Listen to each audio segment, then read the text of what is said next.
W239BF Rochester, the sports leader. 95.7 FM and AM 950. The Fan, Rochester, an Odyssey sports station. The Sports Bar with Danger and Battaglia. The NFL schedule appetizers coming fast and furious. The Bills are playing Thursday Night Football, Week 2, at the Miami Dolphins. Buffalo at Miami, Thursday night, September 12th on Amazon Prime. Touchdown, Buffalo! Marquez Valdez-Scantling, saving the best for last. MVS. John Perry to join the Buffalo Bills. He will be the team's officiating liaison. This is dumb. Mike Danger. I think we'll also kind of roll out our mock schedules. Yeah. Gene Battaglia. What's next for the Amherst? Here would be my wish. I want a head coach with experience. It shouldn't surprise anyone if Nathan Page gets an interview. I don't know, Chris Taylor was on Lindy's staff, so maybe that's another name that gets brought up. NBA playoffs, NHL playoffs, talk some baseball. And we are also getting a sneak peek at the college football slate. 95.7 FM and AM 950, The Fan, Rochester. Hey, good afternoon to you. Welcome on into the Sports Bar. It's Danger and Battaglia, Rochester's only local sports talk show. I'm glad you're listening along at 95.7 FM, AM 950. The free to download Odyssey app, your smart device when you ask it to play 95.7 The Fan. And our video stream, our YouTube channel, The Fan Rochester. Like and subscribe there. You can comment there. You can comment on our Twitch channel as well, twitch.tv/The Fan Rochester. I'm Danger. That's Battaglia. Yeah, no gifts so far today, though, Danger. No. Did we get to the bottom of Giftgate yesterday if you were joining us at this time? We did. First of all, thank you to our buddy Chris, who drove up from Kentucky, and he's always bringing us the finest, a product from that state. And he went overseas. Chris, we appreciate you, and glad that you still call Rochester home. Then when Chris, after he dropped everything off, we went, hey, you have a package. What's the package? Package was sent to us. It wasn't sent to Mike Danger. No. It wasn't sent to, as I talk in the third person, Gene Battaglia. No. It was sent to Danger Battaglia. Danger Battaglia. Yeah. Is that a new character on the show? Yeah. Who is Danger Battaglia? Where is this package from? Who sent us this package? Well, it can only be one thing. It's the Under Armour. Uncle Jimmy. Uncle Jimmy. Jimmy Patsos. That is kind of hey, I'm the Godfather. You could do something well for you. Here, have some shoes. Absolutely. Yeah. You don't want to cross them. No. Jimmy always says, hey, I'm going to send you something. I'm like, that's really nice. And well, he actually did, but it was just the one pair. So if it's addressed to Danger Battaglia, I'm like, okay, what do I say here to Jimmy? Like, hey, did you only send one? Or I'm also concerned that somebody actually might have stole one of the packages. Oh, we have Porch Pirate here at High Falls. It could be. Yeah. We see some questionable characters from time to time in our neighborhood. Certainly possible. Uh-huh. So, how do I broach the subject? Well, I just simply took a picture of the mailing tag and said, Jimmy, thanks so much. Just confused. Is this meant for Danger or for me? Oh. Yeah, another one coming. That's meant for you, but then you took them. So. Well, are we both the same size? Because he nailed, if he has our size from he originally sent us a pair of shoes each. We are the same size. I remember this because both of you and I are 9.5. But then as you kind of get older, it's like, nah, you know what? You should also go up a half. So he told us last time, he sent us 10s. And I'm like, oh, these 10s are good. And since that point, what have I been doing? 10s. Okay. But if you had it written down that we're 9.5, that's how you ended up with the 9.5. Okay, so I got the 9.5. If a pair comes in, it's a 10. We know that's made for you. Yes. I haven't worn them yet. I didn't want to wear them today to rub your nose in it. No, that's fine. I mean, they're good summer shoes. They're going to get their workout this summer, and I'm like you. I want to go up a half a size, but I reserve that for my running shoes. So I'm a 10 with my running shoes. 9. I'm really a 9. 9.5 is comfortable though. 9.5 is a comfy fit for me. But you're going to go with the 10 if the 10 comes. If Uncle Jimmy. Yeah. You want to know my guess? My guess is. He has a limit. My guess is he can only send a pair here or a pair there. It's not like he's sitting in a warehouse just dishing out shoes to everybody that asks. I think that he's calling over the phone. Hey, yeah, that look up Danger Battaglia Rochester. Send them. Okay, and then they're like, so how else would that get moshed up? Who do you think he has doing that for him? Does he have a soldier doing that for him? Somebody with boots on the ground? I think so, probably. At the Under Armour factory? Well, Under Armour, they're based in Baltimore, and that's kind of the area where Jimmy's out of. Okay. So, yeah. Yeah, that makes sense. So we are the product of Jimmy smuggling sneakers out of the Under Armour plant in Under Armour headquarters in Baltimore. I got mine. Yours are on the way. So we feel like we got to the bottom of Giftgate, and you thank Jimmy on our behalf. Yes. We're very gracious. Look, you are not required to bring us gifts if you listen to the show. Let's just kind of get that up there. We don't charge you for this show. It's absolutely free. Although, I mean, Dunleavy made the point when he joined us on Friday. Dan Dunleavy, the voice of the Sabres, was fantastic. He joined us Friday from Blue Cross Arena, and he said, you can tell the mark of a popular show by how much food and drink you have in front of you when you're doing something out live and in person. Look, in our defense, and I wasn't going to say this, but at that time, Phil had just brought us up drinks. Thank you, Phil. But when we go out to Three Heads, like, hey, have this pizza. Or Biggie, hey, try this here. Yes. Like all this, like always. Yes. And so I feel like as Dunleavy was saying that, like just a few moments later, one of our regulars, Phil, came up with a cocktail for me and a tall boy of Jenny for you. And we kind of like proved what he was saying. Like, I guess we're doing okay. You're right. We appreciate it. It's completely unnecessary, but we appreciate that and love that. And I went home last night and I don't know, I got to rub my wife's nose in it a little bit. I don't know what your guests do when they come on your show, but our guests, they send us shoes. Well, I know how she answers because I go by that studio. People bring in food to that studio all the time. Yeah. There's always baked goods. Yeah. Yeah, cookies and like that. That's look, we appreciate the gesture. Don't ever feel like you have to bake us something. The one that I would think would bake us something, a guest most likely to bake us something. She was only on with us once. You don't hear her on this station anymore. Yeah, I know. Can I say it? Of course.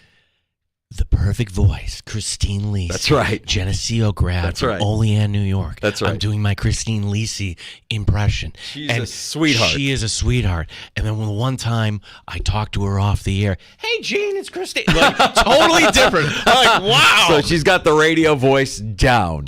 She has it down. Actually, she would be, even though she works for ESPN, she'd be cool enough to come back on the show. Oh, for sure. Absolutely. She would absolutely do it. And then she would probably follow it up by sending us a box of chocolate chip cookies, homemade. Why are we not doing this? Is this now a prerequisite? You can only be a guest of the sports bar if you follow up by sending us gifts and wares? Well, I want to point to two things. Our guest today, like Seth Appert, one last thing. Last time he came in studio. He came bearing gifts. He came bearing gifts. Yeah. And Matt Perino, when he came into town, that was a fun event. We got to kind of pin him down. Like, hey, you're only 2 months away from camp. What are we doing for Rochester meetup for camp? It's not too soon to start talking about that. Well, we'll talk to Matt Perino and Seth Appert, both of our guests today here in the sports bar. Matt Perino covering the Buffalo Bills for the Syracuse Post-Standard. We've got a lot to get to with the schedule. We'll talk about that here shortly. And the Buffalo Bills also making another roster move today and bringing in a free agent wide receiver. We'll tell you more about Marquez Valdez-Scantling here with Matt Perino. He joins us at 3:25. And Buffalo Sabres assistant coach Seth Appert stops by the sports bar at 4:25. We're happy for him, right? We have to be. We have to be. Yeah. Selfishly, we would love to have Seth Appert here for a long, long time, but that is not meant to be. We were trying to work it out so he would come into the studio one last time today, but he actually got called back to Buffalo for meetings. So he was in town doing this. And now he's back in. What are the meetings? Are the meetings like, are they breaking down film, or are they going to Lindy's Lake House? Like, what is the meeting kind of? Right. Yeah. You deal with all your media obligations, and then afterwards we're going to do a little meeting. Big, huge, exaggerated air quotes meeting. And yeah, there might be a couple of pops to celebrate the start of a new regime there in Buffalo. So we'll have that conversation with Seth joining us here. Right around 4:25 in the sports bar. You can join us at 866-4FAN, 585-866-4326. Also on X at the Fan Rochester. If you would like to join us and interact with us there, we appreciate that. It's MVS signing a 1-year deal. See, I was wondering, okay, there's 2 Bills Nuggets here. One I'm excited about. Yep. This one is not. That's not the one, though. Yep. Okay. Yeah. Oh, but he won 2 Super Bowls with the Chiefs, and that was part of the Bills. That was the announcement from the Bills, right? Yeah. They mentioned 2-time Super Bowl champion Marquette. Like, just caught by the Chiefs. Right. Go ahead and just rub our noses in it a little bit more. The idea that we're bringing in a guy who won championships with the Chiefs. Not only that, but a guy who caught a 30 and a 32-yard pass from Mahomes in the playoffs last year to help the Chiefs beat the Bills in that divisional round playoff game in Orchard Park. He will now be in the wide receivers room for the Buffalo Bills come training camp. I thought maybe my take is completely dumb here because I thought, wow, the Bills have a guy that can ascend to number 1, Khalil Shakir. Well, maybe the plan is let's just throw all this ass up against the wall and see what sticks here. Because between that and Curtis Samuel, Valdez-Scantling, Mac Hollins, Chase Claypool, can't forget about KJ Hamler, Quentin Cephas, the guy who was suspended. Oh, and then the camp darling from last year, Justin Shorter. Oh, and you spent a first-round pick. And you can't forget Andy Isabella, too. What the hell are we doing? It's, again, I think getting quarterback figured out increases your arrogance. I think you have a new level of arrogance when you have quarterback figured out if you're an NFL team. You can actually say, you know what, we can throw a bunch of stuff against the wall and see what sticks. We have 17. And you might not be excited about MVS. I am not excited about a guy who his hands are questionable. He had some crucial drops through the course of the season in Kansas City last year. That was the knock on him coming into Kansas City from Green Bay. You know, my stance on Chase Claypool is well documented. I'm telling you, Gino, everything that's happened this offseason, if I'm just casting a wide net for the Buffalo Bills, I don't like it. I don't like this offseason for the Buffalo Bills. I know that there's tough decisions that need to be made, but I just don't. You know what the best decision they've made this offseason? The one that we were talking about yesterday, bringing in an officiating liaison to help Sean McDermott get a challenge right once in a while. Then I'm hearing Bill Ryder today just dump all over it. How dumb is that? What a waste. Okay. What saying what is that supposed to get you more calls? No, that's not. I think if you look at it for just at face value, I think what it does is it makes Sean McDermott get more challenges right. Yeah. And if that's what it does, fine. He's not very good at it, and those are important things. And you lose challenges, you also lose timeouts. So it's a double whammy. When we look at the record overall, what was it? It was terrible. I'd have to look it up again. 10-24 or something. 10-23. Yeah. 10-23. And that's terrible. But really, the 23 is you're not only losing the challenge, you're losing the timeout. I'm going to call an audible here. I don't know what Matt has to say here. Matt from the city. You can call us at 866-4326, 866-4FAN. What's up, dude? He says he has breaking news, Danger. Oh, breaking news in the sports bar. Hold on a second, Matt. Let me set it up properly. Ow! It really hit me. I didn't know it was coming back that far. Matt, the floor is yours. I love that so much, guys. Sterling is the best, and wish him the best in the retirement. I just hope he's well. But in other news, a little breaking news in the world of golf, because it's PGA Championship week. And I only bring this up because it has such an impact on Rochester. I don't know if you guys I know. We were going to wait on this.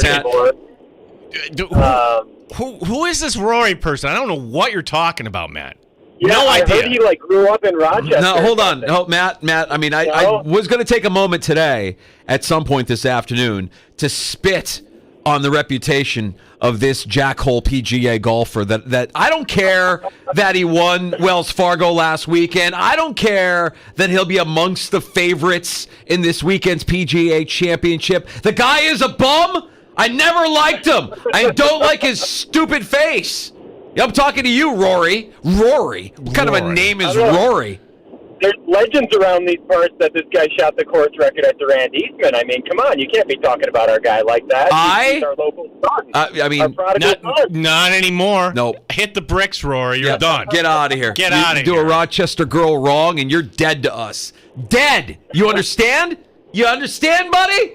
And you've got a 3-year-old daughter. You're filing for divorce from a Rochester princess in Erica Stoll? How dare you? Yeah. We never liked you anyway. Erica, clean him out. Clean him out. Make him go beg the Saudis for some money, okay? That's what you need to do. And while you're at it, pick up the phone and call Mike Danger here at the Fan, 866-4326. Matt, you're the best, buddy. Appreciate you listening.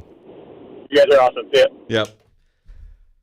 Yeah, that is a bit of breaking news. I didn't want to start the show with it because I don't think it should be. But, you know what, look, it's our show. So I guess in our show, the way we've set it up and talking about how provincial we are as often as we do, that is a bit of breaking sports bar news. Okay, we are not oblivious. I think we're self-aware that you got other choices if you want sports talk, right? Yeah. So what is the one thing that can bring you here, okay? It's where you live. That's it. Yep, we're local. That's it. And maybe we make you laugh and the other guys don't. So, yeah, there's a lot of other choices for you. Going to get divorced from an Irondequoit native? You weren't one of us. You never were one of us.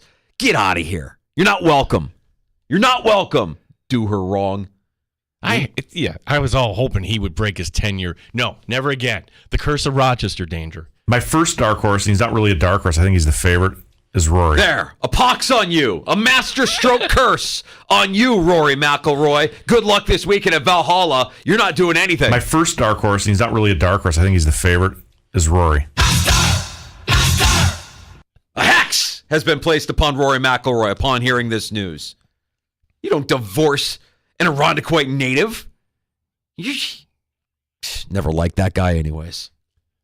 Thanks, Matt. Take down the flag in your Lake Road compound, all right? Beat it. Get out of here. Beat it. All right, back to the Bills. Sorry, we got sidetracked. No, you know what? That's my fault. It's just too good. The other bit of Bills news, obviously today that you've probably heard by now, is that we have a scheduling morsel. We know who the Bills' opponent will be week 2.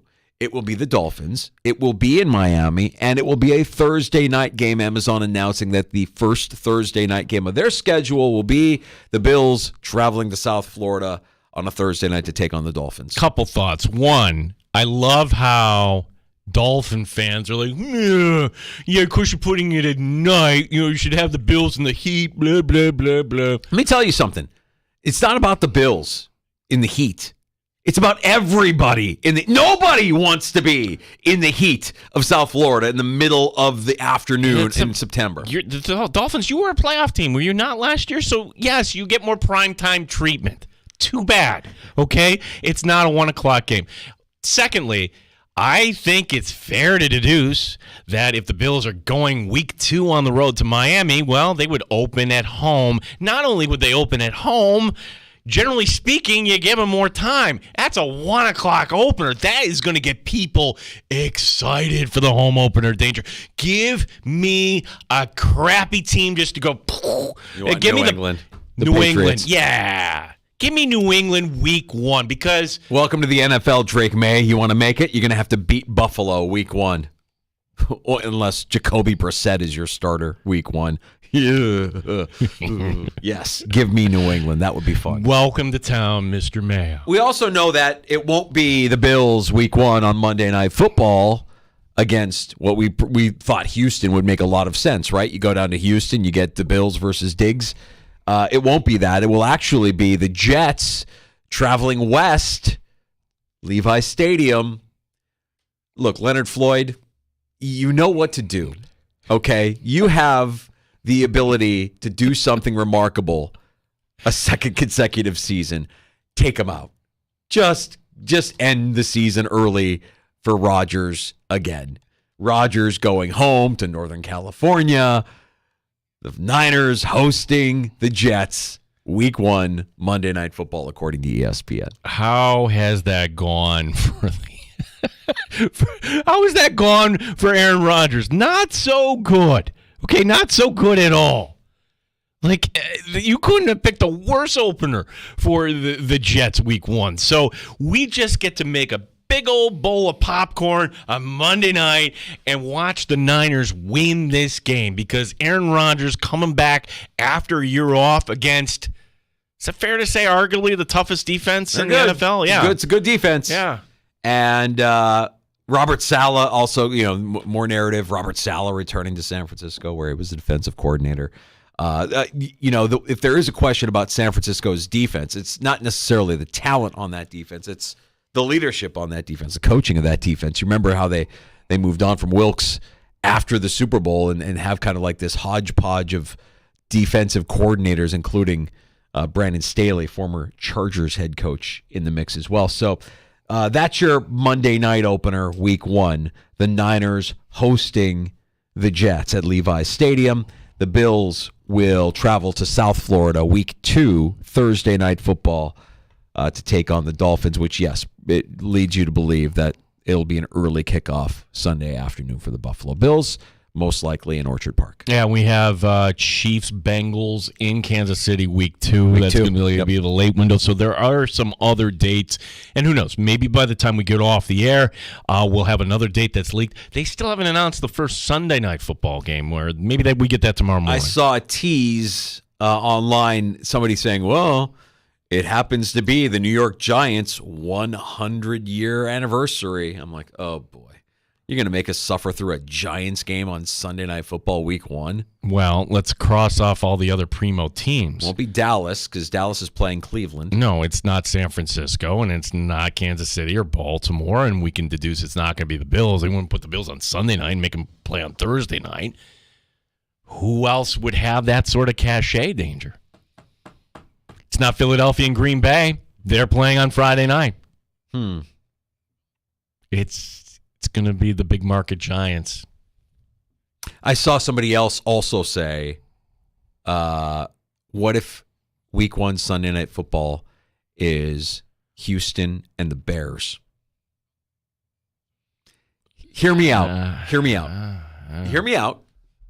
You got C.J. Stroud. You got Caleb Williams. But the two teams, depending on how this goes over the course of the next 5-10 years, those two teams will be linked together forever because of one man, one game, and one outcome that changed and altered both teams' destinies. That man is Lovie Smith. That outcome was the Week 18 loss that allowed the Bears to get the number 1 overall pick 2 years ago, the pick that they flipped to Carolina, the pick that led Carolina to take Bryce Young, Houston to take C.J. Stroud, and the Bears to end up with Carolina's pick this year, which turned into Caleb Williams. I know that's a long storyline and that the matchup on paper doesn't seem that sexy, but I could get to a place where they would do that on a Sunday night. Chicago's a big market team. I would think that they would go to – they are, but I don't think anybody else is kind of buying in. Not yet anyways. What about the Steelers? What about the Steelers and Bengals week 1 on Sunday Night Football where you have the curiosity factor of, hey, it's Mr. Unlimited. Hey, how's this going to look here in Pittsburgh? And you got a national team. They're not – they would take a national team, and I don't think Houston has arrived week 1 to that point on Sunday Night Football. We also got a nugget from Joe Buck talking about their schedule for Monday Night Football. We know that we also have the Cowboys twice, and we've got the Chiefs twice, and we've got the Bills twice. We've got another date with the 49ers, so it's exciting. I can't wait. We all can't wait for the entire schedule to come out tomorrow, as you said, but it's shaping up to be another great year on Monday Night Football for sure. So we'll get at least 2 Monday night games with the Buffalo Bills. We'll talk about the schedule. We'll talk about MVS. Matt Perino covers the Buffalo Bills for the Syracuse Post-Standard. You can hear Matt on the Shout podcast as well. He joins us next on The Fan.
Rochester Sports Update. We know the Buffalo Bills will be playing the Miami Dolphins in Miami. That'll be Week 2, Thursday night football.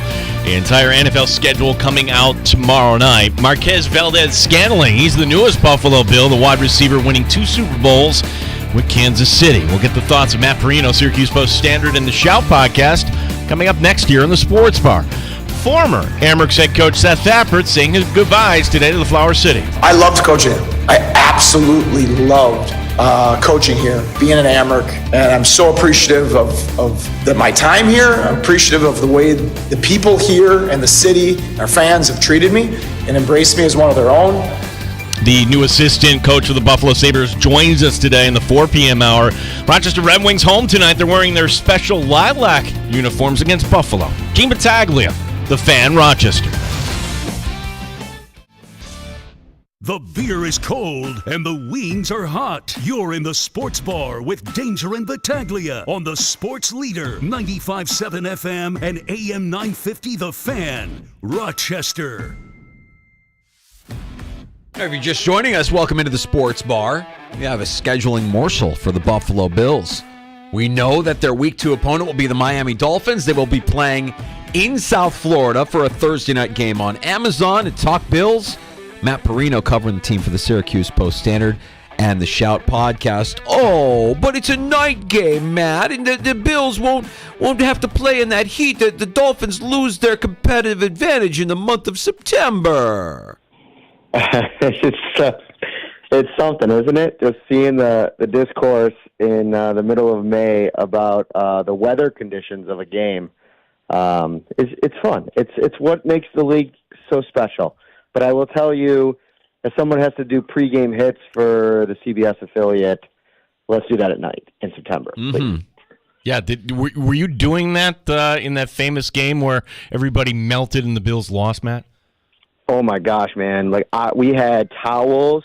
We had towels on the sideline. We were passing them around in between hits when somebody else was coming on, because me, Tim Graham, and Sal Capaccio, we take segments, and if we weren't on camera, we were in the tunnel, in the shade, the entire time. It was, I remember back to that game, man. Like, I get why the players had such an issue, because I didn't have to do any running, and I was running all the way up to the press box in the air conditioning after those hits. I imagine that you and Tim give off a good manly sweat. However, Sal, I don't think is a sweater. I think he's a glistener.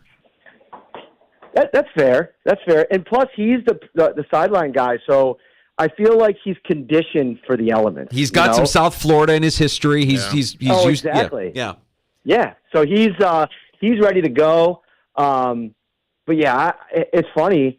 We were looking at it today. I was talking with my wife, and I'm glad that I'm coming on this show right now, because we're in the middle of planning maybe a potential getaway to Orlando. Here we go again. That game. Here we go. Here we go. We might be back, boys. What do you need? What do you need to know, Matt? And what day can we get you on? Which coaster we want you on this? We got to get you on Guardians Live. I think that's the one that, if we got Test Track one time, we got to get Guardians the next. Guardians Live, we'll lose the phone. I'll have to go headset. That's all right. We'll go headset. I got these new over-the-ears AirPods that I got from TikTok, because it won't stop advertising it to me. Mm-hmm. I got them. They're fine. They don't fall off. They're good in the workout. Not loud enough, though. I need them to crank up the volume a little bit. Matt Perino, Syracuse Post-Standard. Before we get to Bill's rookie camp and the wide receiver signing, playing Week 2, man, I think it's fair to deduce not only will the Bills be home Week 1 on a short week, but they would be home at 1 o'clock. I mean, do you have any idea? I guess I'd ask the question this way. Any preferred opponent for the Buffalo Bills Sunday Week 1? No, I think your line of thinking on this, I was listening to the first segment there, is right on the money. I mean, I think they're going to probably want to put them as early as possible to turn around on a short week against a division rival on the road in the weather. Even at night, I think my buddy Antoine Staley from the New York Daily News put out. He covered the Dolphins in Miami for a couple of years. Like, it's hot at night too. Like, I mean, It's going to feel like 100 instead of 120. So, I mean, to put the Bills in maybe like a Sunday night primetime spot, I know that game hasn't been announced yet, to me is just, that would be a little bit too much. So I think 1 o'clock, I think the Patriots make a ton of sense. Some people predicted. Speaking of Sal, him and Beauvais go hard on the schedule. They go hard on the schedule. The mock schedules, all this kind of stuff in the lead up. And I think he's got the Bills and the Cardinals in the opener. Beauvais predicting that. So that could be interesting. Although I remember a couple of years ago they did division games back-to-back. I think it was the Jets and the Dolphins week 1 and week 2. Maybe it was 19 or I can't remember now. But they've done that in the past. So it wouldn't surprise me if they go Patriots first game. And Joe Buck letting it spill that they've got the Bills twice for Monday Night Football. What do you think? I mean, Monday Night Football, you want some of those bigger matchups. Are you getting a Kansas City for one of those Monday night games? Do we get to see? I mean, the last time the Bills hosted the Chiefs on Monday Night Football, it was the pandemic year, if I'm not mistaken, and it wasn't a Monday night game because they had to move it. Right. I think one of those has to be the Texans. Like, that to me is, prime time written all over it. Stephon Diggs versus Josh Allen for the first time. The Chiefs are in the mix. The 49ers are in the mix. I've seen a bunch of stuff like floating around, a bunch of because there are leaks this time of year. Like some people see the schedule, they put out a schedule. I hate talking about it because I see all of it, but until the schedule comes out, I don't want to put any fake stuff out there. But there's a bunch of different ideas, and there's a bunch of really good opponents that I feel like you could put in a prime time spot. Yeah, they could put another one of the divisional games. They could put the Jets and the Bills on Monday night again. Aaron Rodgers is coming out with a tough schedule to start. It's almost like the NFL is. He says, "Hey, you want to be Mr. Media, Mr. Conspiracy Theories? Here you go. Here is your pulpit. Go step to it and see what you got here. Coming off of a year, really, he was banged up his last year in Green Bay. The dude has not played a lot of football recently. So I think this could look really interesting with a brand new offensive line. I know that there's a lot of exciting weapons, but man, I think that there is a recipe for disaster there in New Jersey. Matt, our platform here, Sports Radio, it's a little looser than what you're doing in the Syracuse Post-Standard, but even so, I'm meeting yesterday and hey, there's these rumors, and I don't like reporting on rumors or just discussing rumors, but all this speculation that the Bills are going to land on Christmas Day. You're seeing the same stuff, Matt. How would you handicap the chances that we will be going out on the 25th of December out to Orchard Park? I think they're very good. And to be honest with you, if we're talking about it just from a preference standpoint, give me home on Christmas Day over any road holiday. So traveling for Thanksgiving, traveling for Christmas. We do a lot of stuff on Christmas. Don't get me wrong, but the most important thing is the morning. And there was this other cool thing that I don't know if it was a fan that brought it up. I can't remember who I was listening to, but people are coming in from out of town for these games, and if you set one up on Christmas Day, maybe it'll bring people together for the holidays that normally wouldn't be together for the holidays. So that's kind of a cool byproduct of it. I think it's a very good possibility because they want their marquee teams in those marquee game slots, and I think the Bills make a lot of sense for that. All right, let's add this log to the fire of an offseason of moves that I just can't get behind, Matt. Tell me about MVS, Marcus Valdes-Scantling. What do we know about the one-year deal? And I imagine that with what we've got now, when you look at that wide receiver room, it just feels like we've got a lot of things. We're going to throw them against the wall, and we're going to see what 17 can make stick. So a wide receiver move in the middle of May, and danger is not about it. That checks out. That checks out, my friend. But listen, I got to be honest with you. I put out a text last night to our insider text line, and I said MVS is in Buffalo for a visit. I'm real lukewarm on the idea. I feel like they've brought in a couple of those kind of guys, but what it tells me is they don't have any real belief in those kind of guys that they've already brought in, and they're going to continue to build up that room with 6'4" guys that, for whatever reason, have either been bottom of the roster guys, top of the roster guys that have kind of fallen off the cliff, or guys like Valdes-Scantling that have just been middle of the road everywhere they've been with a few kind of blips of production. And obviously in 2020 with Aaron Rodgers, he was excellent. I thought he was great in year one with Kansas City in the playoffs. And I think that that's the kind of thing that Brandon Beane probably looks at a guy like Valdez-Scantling, like last year, 2 big catches against the Bills in the playoff game, Super Bowl touchdown, and like the guy kind of shows up in big games, and that's something that, outside of that Gabe Davis 4-touchdown game against Kansas City a couple of years ago, he couldn't really replicate that. So I think that they're bringing in a bunch of different guys to try to fit into roles that are just supporting actors. Like that, none of these guys are going to be guys that they asked to carry the load for this offense. And I think in a lot of ways what we're seeing with their approach this year is like they're going to try it out with nobody in that role and seeing if that committee approach at wide receiver, riding the hot hand or landing on your best 4 with all the guys that they have in the building, is a better way forward than what just didn't work down the stretch last year, which was wide receiver 1 with a bullet and Stephon Diggs and a bunch of other complementary pieces. Now, the piece of this that we don't know yet is like, how big of a step is Dalton Kincaid going to take? I mean, I could sit here all day and say, I think that he's in for a monster jump and the guy that they build this thing around. But until it happens, it's just talk. It's just words. So I want to see like what that potentially looks like. And I think that they also, if that is the plan, maybe you want to see in camp and the preseason, okay, who really truly has the skill sets to best complement not only Knox, but their 12 personnel package. Like what wide receivers are going to be best in that? What creates matchup problems for defenses when we have 2 tight ends on the field and we want to, empower both of those guys to be big parts of the passing game. I think that they just want to give Joe Brady a bunch of different ingredients and see what he can cook up. And I'm not against that, but again, my overarching thing here is I don't have huge expectations for MVS.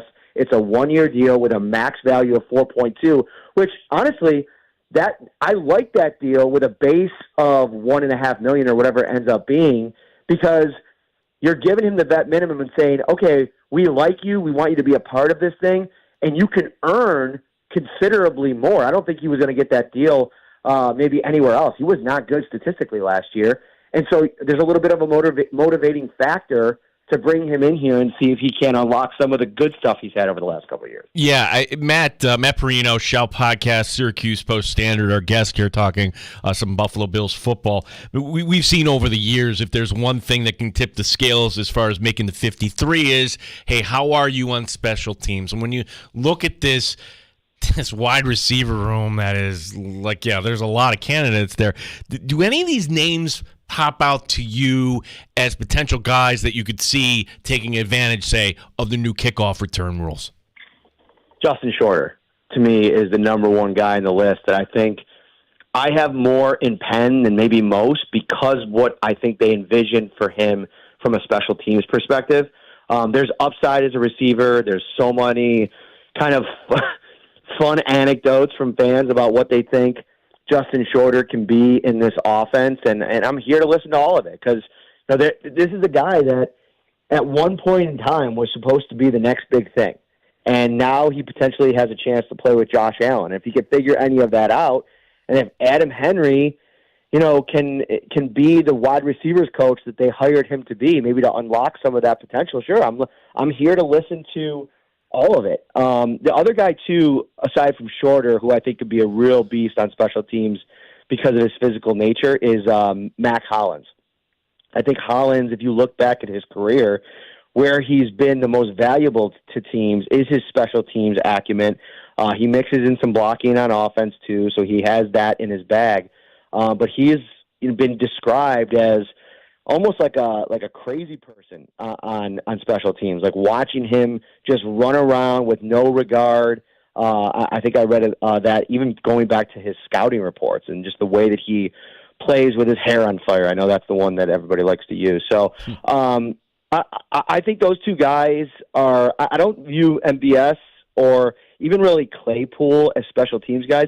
I am interested to see if Hamler can't throw his hat in the ring to see if he can't return punts or kicks, because that would add value for him to potentially try to make a run at a spot. Yeah, I was going to say that's his specialty. I mean, I feel like that's the one thing that he's always been good at through his career in both in college and in the pros. Matt, I know you think I'm really down on this offseason from the Buffalo Bills, but I do want to tell you that they have made a move that I think is the best move they've made this offseason. It makes so much sense. And if anything, it helps Sean McDermott improve on his lousy record challenging calls on the field. And that's bringing in John Perry to be the liaison, the officiating liaison. What do you make of this move by the Buffalo Bills? It's unprecedented. It feels strategic. And it makes us wonder why more teams don't do something like this if they're going to employ him the way we think he is going to be employed. I think it's interesting, and I think if you're Sean McDermott and you're entering this season where I still feel like you're super comfortable in, the approval rating and what you've accomplished through all these seasons, but at the same time, like looking ahead, if you're strategic about things, another playoff downfall and you're starting to enter, Marvin Lewis territory. And so I think there's an urgency on his end, which I think is smart, to turn over every stone. And he's always said that he's willing to do that. And I think that should be commended.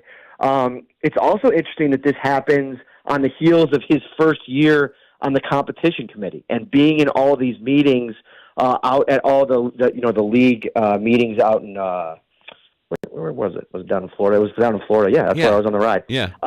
And being there, being on the ground floor of all these conversations, where the league is going, and maybe just throughout all those conversations, he came to the realization that why put yourself as a head coach in spots where you have to play a guessing game? Why not just bring an expert in there to have in your ear for those moments?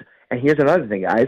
Maybe he's thinking that, I don't know where I land on Bobby Babbitt calling the defense. Maybe I'm going to want to do that again. And if I'm going to want to do that again, I think I need somebody that can kind of be that person in my ear when I have to shift to head coach that's kind of watching everything from a rules perspective, from a in-game management perspective, that I think makes a lot of sense. I was also listening to Pro Football Talk, Sims and Florio, and they brought up a good point. It's like, I think this is an unprecedented move. I think this is the first time a former official has gotten an official role of liaison within a organization. Now, maybe it's happened before. To do a little bit more research.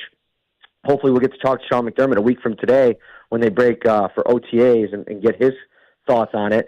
But one thing that could come up with this is like, okay, down the line a couple years, a couple teams add these liaisons, and then all of a sudden it's like, well, wait a second, are officials giving teams calls because they're angling for their next job once they're done being an official? Like, there's all these like little parts of it that could get really complicated for the league, and the league definitely doesn't want something like that. So I feel like the league's probably very interested in this, watching it very closely, and I think it's good from a Bills perspective. And if I'm a fan of the Bills, I'm excited about this, is that the Bills are trying to test the boundaries, trying to turn over every rock, like I said, to try to figure things out. And, as we continue in Josh Allen's prime, which is not going to last forever. We're talking to Matt Perino, Syracuse Post-Standard, who was at Bill's mini camp, actually not mini camp, rookie camp on Friday, and you got to see Keon Coleman out there. You wrote about this in the Syracuse Post-Standard. What were some of your takeaways from seeing these players for the first time, Matt? The guy that really popped for me was a guy, Kenai Lovely, defensive back, cornerback out of Western Michigan. The Bills signed him as an undrafted free agent. At his pro day, ran an unofficial 4.35, so comes in with serious speed. And, you look at this setting where guys' heads are spinning, right? They probably got their playbook for the first time, and, they're going out there on the practice field with all of these NFL coaches, and not only NFL coaches, but this is an established program at this point. Sean McDermott and the Bills have been in playoff games, have played against the Chiefs. These guys have probably watched them on national TV, a dozen times over the course of their career. And so you got to go out there and perform in front of all of these guys and show them that you're ready. And I think I look a little bit extra for the guys that have like a chip on their shoulder, that are like, they bring that quote unquote dog mentality. And this dude from the very first snap, lining up against Keon Coleman, was game, was ready to go against the Bills' top guy. And they went back and forth over the course of the practice. Started in 7-on-7. The first play was a pass breakup by Lovely. Coleman came back a couple plays later and showcased that release package, got off the line of scrimmage, dusted him, came back, got had a nice catch. And then later in practice, Jacob Eason, former Colts 4th-round pick, he throws one, tries to test Lovely against Coleman, and he picks it off. And so he went out there in no pads, but showed like, all right, I'm here, I'm ready to make an impact. And he's a guy that, if you look at some of those sleeper lists, have listed Lovely as a guy like, okay, pay attention to this guy come, training camp, preseason, and now, his stock is soaring. All eyes are going to be on him in those third-team, second-team reps. How quickly can he ascend in a quarterback room right now that, like we talked about in recent weeks, they probably still need a veteran. But maybe if they get a guy like this that comes in that could be like that developmental piece and maybe push Jamarcus Ingram for a job, they'll feel more comfortable about it. I still think that they add a veteran, at least for training camp, to add to the competition. But to me, he was the massive big winner from rookie minicamp. And we'll, again, no pads, so you don't want to overreact. But a guy that in a position room where there's some question marks, that's a guy to get excited about if you're a fan. Matt, schedule release tomorrow. How are you and Ryan celebrating here through the course of the week? What can we look out for at Syracuse, at the Syracuse Post-Standard and the Shout podcast? Yeah, I only celebrate once that thing comes out, so I can get all my ducks in a row, start planning. Already booking the flight down to Florida for week 2, so it'll be fast and furious trying to find, some good deals. I'm a frugal guy, even though it's for work. I try to make sure that we're ahead of the game. We're doing all the right things. We're crossing T's. We're dotting I's. We'll do a podcast tomorrow night, obviously, to react to the schedule, the big games, the big moments, how it all stacks up. It's interesting. I at first I thought like an early season, quick turnaround, maybe not super advantageous for the Bills. But the more I sit here and think about it, the more I like it. It's like you gear yourself up for 2 weeks. You come out with maybe a lesser opponent in week 1, get up big for Miami, and if you start 2-0, and then you get a 10-day rest to go into that second part of the schedule, if it ends up being a tough stretch, I think that sets you up for some success. So I'm excited to see all the little nuances of the schedule and how that all plans out. And then this Friday, Wingnuts, 1402 Millersport Highway, live and in person. Ryan Talbot and Matt Perino.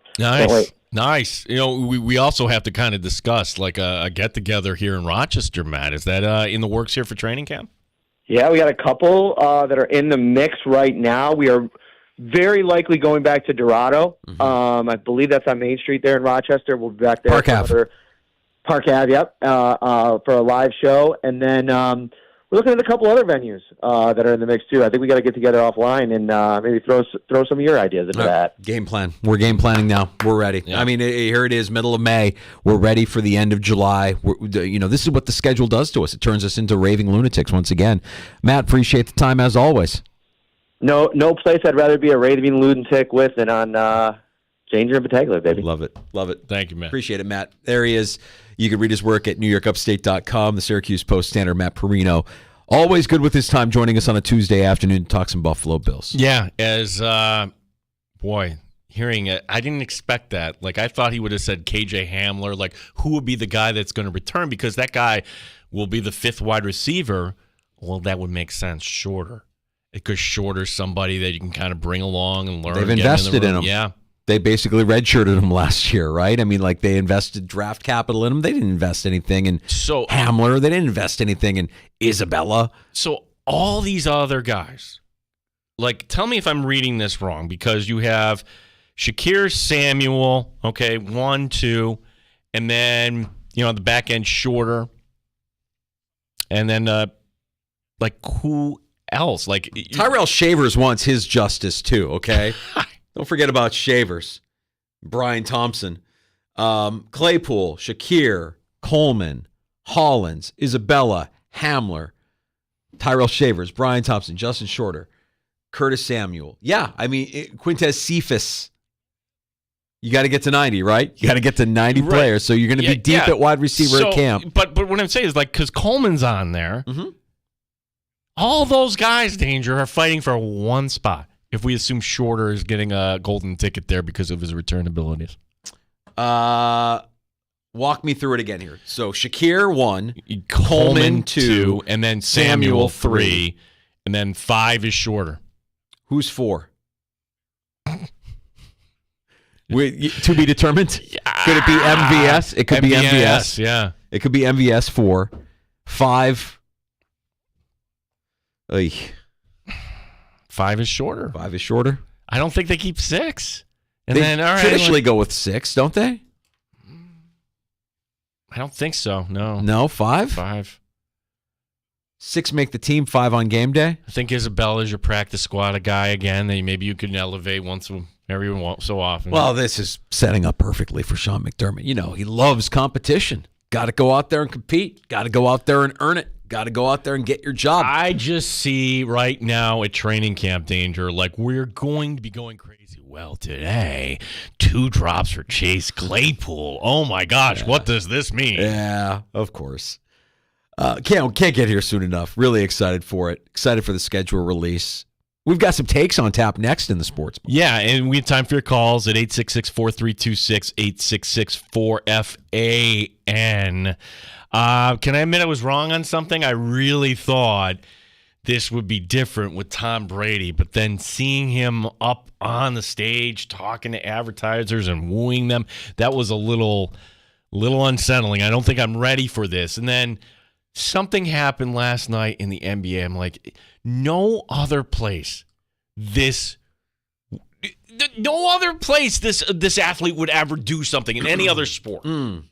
I when I saw this, I'm like, oh my gosh, I'm going to get a text from Danger here in 2 seconds. Thirsty LeBron was at it again. Of course he was. We'll get into that. There's a lot going on with that one. And I am going to make a commitment to you, the Sports Bar listener. When they release that NFL schedule tomorrow, I'm going to do the heavy lift of watching all 32 teams' schedule release videos. I've got a little preview, a little preview of what my power rankings could look like here. I'll give you a top 5 come Thursday. But going into it, there's a few things you should know based on what we saw last year. We'll get into that as well. And don't forget, Seth Appert joins us. Former Rochester Americans head coach, current Sabres assistant coach, Seth Appert, at 425. That's all on the way in the Sports Bar. Plus your calls at 866-4FAN.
FM and AM 950. The Fan, Rochester, an Odyssey sports station. The Fan, Rochester, sports update. We know the Buffalo Bills will be playing the Miami Dolphins. That'll be in South Florida, week 2, Thursday night football. The entire NFL schedule coming out tomorrow night. Marquez Valdez-Scantling is the newest Buffalo Bill. The wide receiver won 2 Super Bowls with Kansas City, also played with Aaron Rodgers in Green Bay. Former Amerks head coach Seth Appert saying his goodbyes today to the Flower City. Appert on going up to the NHL. I'm extremely excited to join Lindy's staff and be part of the Buffalo Sabres. Really looking forward to the opportunity to learn from a coach like Lindy, who's one of the winningest coaches in the history of our game. So much experience that I can draw from and learn. The new assistant for the Sabres joins us later this hour in the Sports Bar. Rochester Red Wings home tonight against Buffalo. The Phillies beat the Mets today 4-0. Gene Battaglia, the sports leader, the Fan, Rochester.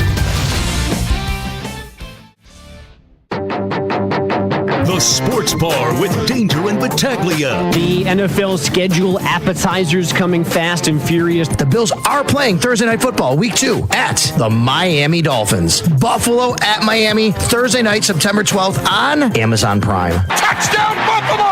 Marquez Valdez-Scantling, saving the best for last. MVS. John Perry to join the Buffalo Bills. He will be the team's officiating liaison. This is dumb. Mike Danger. I think we'll also kind of roll out our mock schedules. Yeah. Gene Battaglia. What's next for the Amerks? Here would be my wish. I want a head coach with experience. It shouldn't surprise anyone if Nathan Page gets an interview. I don't know, Chris Taylor was on Lindy's staff, so maybe that's another name that gets brought up. NBA playoffs, NHL playoffs. Talk some baseball. And we are also getting a sneak peek at the college football slate. 95.7 FM and AM 950 The Fan, Rochester. We welcome you back into the Sports Bar. It's Danger and Battaglia. We're less than 20 minutes away from the conversation with new Buffalo Sabres assistant coach, former Rochester Americans coach, Seth Appert, stopping by right around 4:25, 4:30. Time for some takes on tap in the Sports Bar. Danger, I guess it's really happening. Like, Tom Brady is actually going to take over on Fox as their lead analyst. By the way, I thought Greg Olsen did a great job in the spot last year. He was fantastic. He was. I mean, and I'm going to admit, I think I was in a state of denial here. Like, Brady's going to want to play. What is he gonna? Oh, wait, he's going to want to be an owner. He's not going to want to do that. It's just a question here. We actually ready for this in West New York? Are Bills fans who can be a little sensitive? What are you talking about? Are Bills fans ready for this? Because with Brady, there comes a certain level of snarkiness that, hey, I'm actually smarter than you, and look at my rings and everything else. My sense is, Danger, that Bills fans aren't going to be into this on Sundays, that Tom Brady will actually make us wish that Chris Collinsworth was on the call. I don't know if anything can make me wish for that.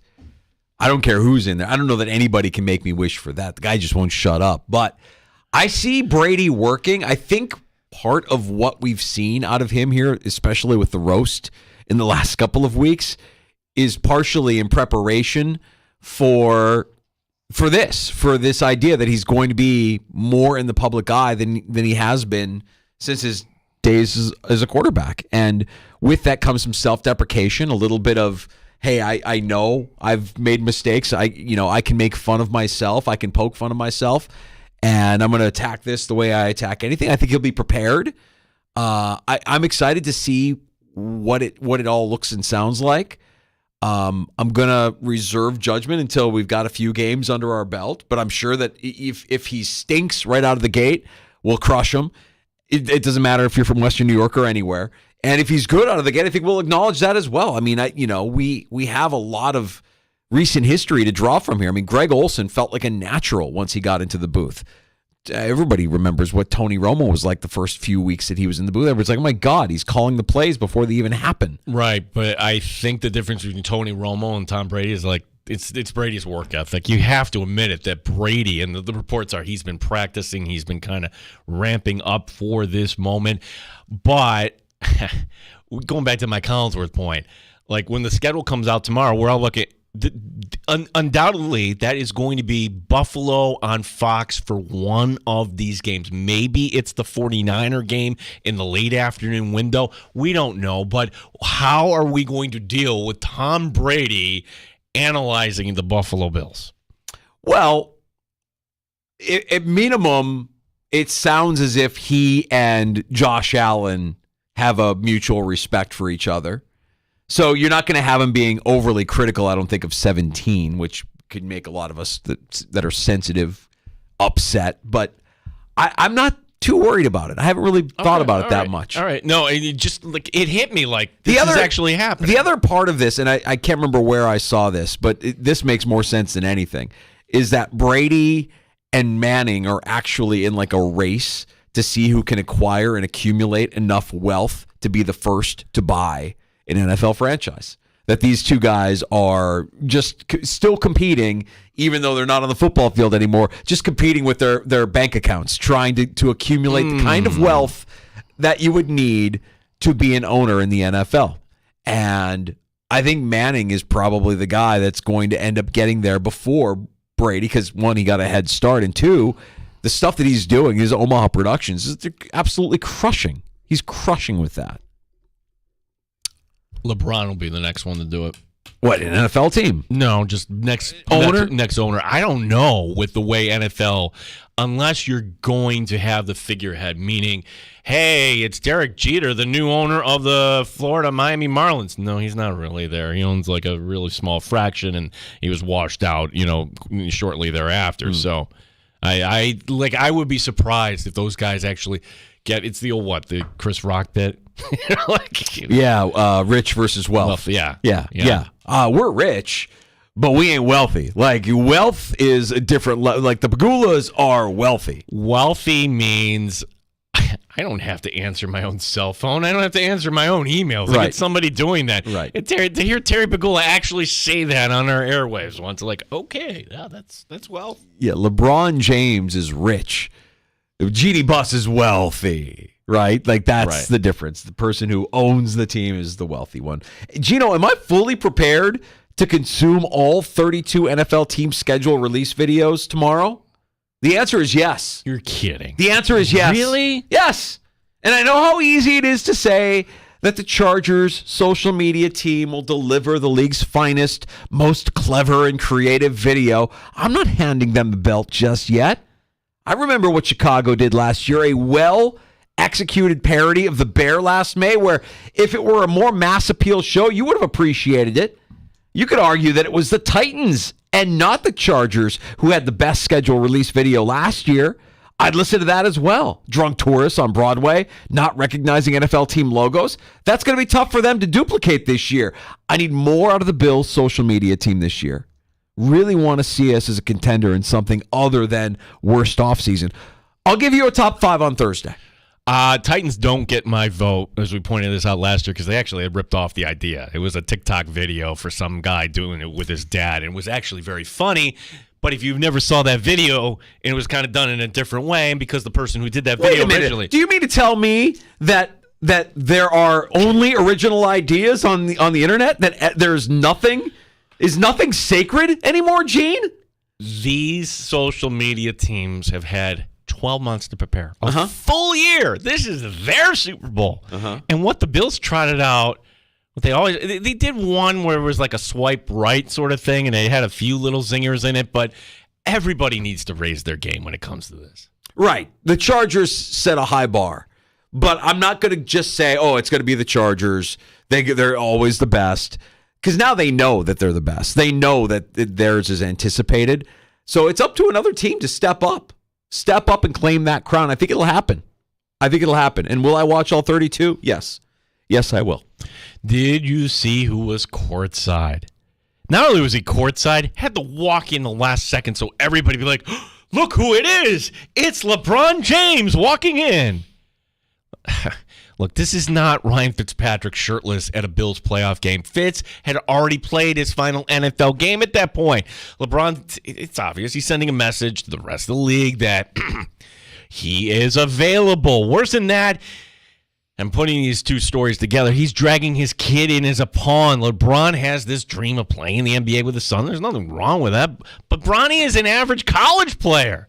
He declared for the NBA draft. That fact is embarrassing, Danger. It's at the combine. No one would draft Bronny on their own merit. But think this through. Okay, think of the timing. Round 2 of the NBA draft, June 26th. LeBron can opt out up until June 30th. I predict that Bronny will get drafted, and the team that drafts Bronny will sign LeBron. Yes, some team will do this. Now, no NBA exec would ever sign up for a plan like this, but an owner might. A governor might.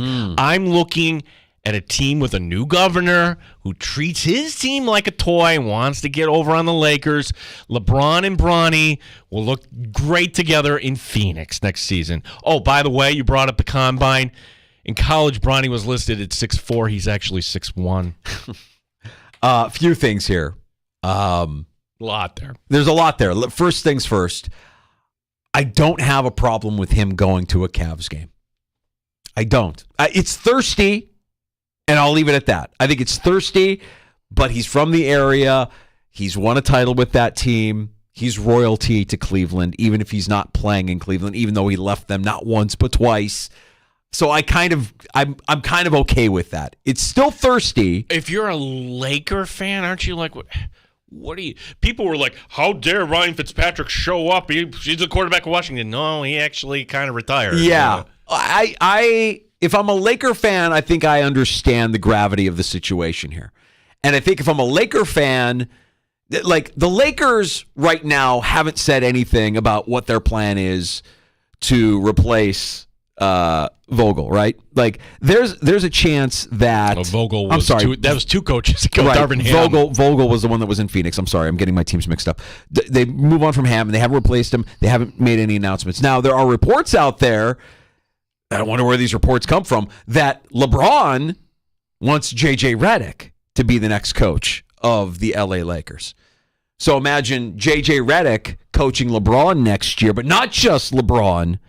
Bronny as well, because they're going to be a package deal. There's no way around it. The only reason why Bronny is working out at the combine is because LeBron wants it known, you draft my kid, you get me. So I agree with you on that.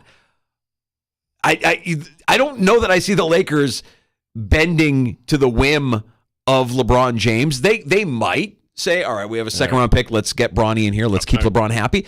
The team that I actually think is going to get him, because you mentioned that an owner, it wouldn't come from a basketball person, come from an owner. Okay, so let me think this through. So you agree with me on that? Like, no GM is going to be like, this is the move. No, it'll be an owner. Yeah, but I think you're off just slightly as to where it would be killer, where he would be, and where he could actually win another title and be an absolute killer. That team is still playing right now. That team, not Dallas, is Dallas. No, but see, Cuban is he still involved in the day-to-day? Look, Cuban's involved in making money. He wants to make money. No, he doesn't own the team anymore. But well, okay, he's still involved. He might not. He's not. Well, okay, he still is in charge of basketball ops, but he kind of divested last year, and everybody wondered, wait, is he gearing up for some sort of presidential run in 2028? That's the speculation. Ooh. So you're going to come around to me. No, I think that Ishbon in Phoenix is crazy enough. He is crazy too, and I don't hate that as a landing spot, but if you put LeBron and Kyrie and Luka together in Dallas? See, that's the other thing. LeBron hates Kyrie. He had to deal. He's not signing up for that. But if Dallas leapfrogs LA and says, yeah, we're going to draft your kid, LeBron, what are you going to do now? Well, that's the bold move, right? And then the team that does that forces a trade. It's like GameStop, right? Or GameStop stock. Like, this stock, this second round pick isn't worth anything, but... That's right. That's fascinating to me. And you and I agree that we see it the same way. Like, the only reason why Bronny is doing anything is LeBron wants it to be known, you draft my kid, you get me. Nobody wants to draft that kid. He didn't put up any stats as a freshman. Look, I'm always kind of. I don't want to criticize another parent. No, he's as a parent, you have to love what he's doing. It really because his kid is not qualified for the NBA. His kid is he's doing everything he can as a dad to put his kid in a position to win, even though his kid doesn't have an amount of the talent that he does. He is the sports parent that can't understand that there are better kids on the team than his kid. That's what it comes down to. Yeah. Like Bronny is not LeBron. It's not even close. Right. I thought the original Philadelphia plan where, hey, he goes to the Sixers, LeBron, and Bronny goes to Villanova or some other. That's another team that I could see. Because Bronny, it doesn't have to mean you go through the whole process and you opt out. It's another team that I could see being crazy enough to say, oh, really? Yeah, we'll draft your kid. Come on. Let's go. Let's win the East, Philadelphia. That's fascinating to me. I agree with you on almost all of this. I think where he goes, if a team does take him in the second round, which team is it? I don't think it's the Lakers. I don't think it's a lock that the Lakers are the team that does it. I don't know that the Lakers are going to bend to every whim. This is their get out of jail card. I mean, honestly, they can just kind of bite the bullet and then prepare for Giannis or somebody else to build a team around. That's right. We got to get to Seth Appert, Yeah. former Rochester Americans head coach, current Buffalo Sabres assistant coach. Amherst season came to an end on Friday. Seth with his farewell press conference earlier today, and we'll talk to him one last time. Coming up next in the Sports Bar, Danger and Battaglia on the Fan. You're listening to the Sports Bar.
The Buffalo Bills will be playing the Dolphins in South Florida. That'll be Week 2, Thursday Night Football on Amazon. Steve Tasker and Chris Brown today on One Bills Live about the strong possibility of Week 1 being at home. It does lay out the scenario that it's going to be a Sunday 1 o'clock Week 1 game here in Orchard Park. At home, yes. At home. Because since 2012, every team that has played away on Week 2 on Thursday night has opened the season at home in Week 1. The entire NFL schedule coming out tomorrow night. One Bills note, Marquez Valdes-Scantling, the former Chief, former Packer, he's the newest Buffalo Bill. It's one final visit with former Amherst head coach Seth Appert. He joins us next year in the Sports Bar. Rochester Red Wings tonight wearing their special Lilac Festival uniforms taking on Buffalo. Gene Battaglia, the sports leader, the Fan, Rochester. Yeah, I think we go in thinking probably. Sports Talk. You're in the Sports Bar with Danger and Battaglia on the Sports Leader, 95.7 FM and AM 950 The Fan, Rochester. Yeah, I think we go in thinking probably, prior to the draft is the right timeline. Probably having somebody in place, before we're in Vegas for the draft, before things like development camp happen. Ideally, that's a general time frame that we'd like to stick to. Buffalo Sabres Assistant General Manager, Amerks General Manager Jason Carmanos on the timeline, replacing our next guest, joining us in the Sports Bar. Seth, we did not give you permission. We did not say this was okay. You didn't check in with us, and we're a little bit hurt. But at the same time, we want to congratulate you on what it has to be a big and exciting move in your life, albeit, with the backdrop of a disappointing end of the season. Welcome back in, Seth. Thanks for the time, and congratulations on the gig in Buffalo. Thanks, guys. Yeah, we'll have to settle the severance pay. Apparently, maybe another bottle of bourbon to release me. We're cheap. So yeah. Appreciate you having me on. Yeah, Seth. About the decision, was this a tough decision for you? But walk us through, because that's a crazy weekend for you. We're not planning on the season ending on Friday night, and then we find out a few days later that you're moving on up. Yeah, it had been a process of over a number of weeks. I can't remember how long, of when Lindy was originally hired, and then conversations with Lindy and with Kevin that evolved over that time. Obviously, at the same point in time, they wanted to leave me alone and let me focus on the playoffs, which I appreciated. So, those are all things that you're kind of going through, and it was a hard decision from the fact that I love coaching the Rochester Americans. I was proud to be an Amherst. I'm proud of what we've built. I know there's still a couple more years of having a lot of young prospects, and it's a tall task to try to develop young prospects and win at the same time. And I love that task. So that's certainly part of it. That's the heart of that piece there. I think what made it worth doing and wanting to do is that, you get to stay in the Sabres organization and move the NHL and try to push us forward. And I'm really proud of the opportunity to do that. Get to work for a guy like Lindy, work for a man like Kevin, who I believe in at a high level. And just, with so many of the guys that I've coached along the way. And that's very exciting. Was there ever any consideration, Seth, by you to look outside the Sabres organization, not just this year, but any year, to get that first NHL shot? Not a lot, no. I talked to some of my friends that are in the NHL, Jeff Blashill in particular, saying that, at some point in the next couple of years, you probably need to. But last year, Kevin and I had a really good conversation at the end of the year. He's like, what do you want to do? You probably have a chance to get NHL assistant jobs this summer if you want to go for them, and I didn't. I wanted to stay the course. I wanted to kind of continue on the path we were on in Rochester and continue to develop players. And so,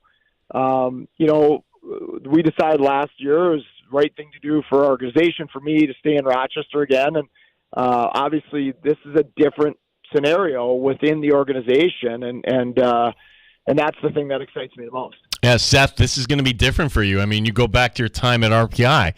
head coach. You were the head coach of the development team. You've been the head coach of the Rochester Americans for 4 years. Now you're not the head coach. What kind of adjustment is that going to be for you?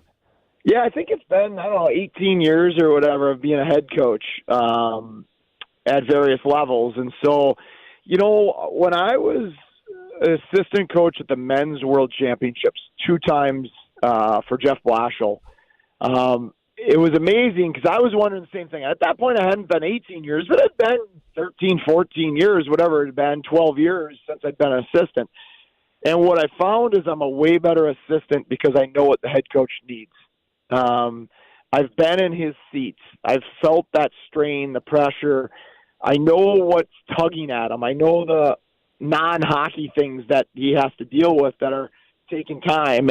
And because you've been in that seat before, I think it gives you more insight and understanding of what he needs from us as assistant coaches.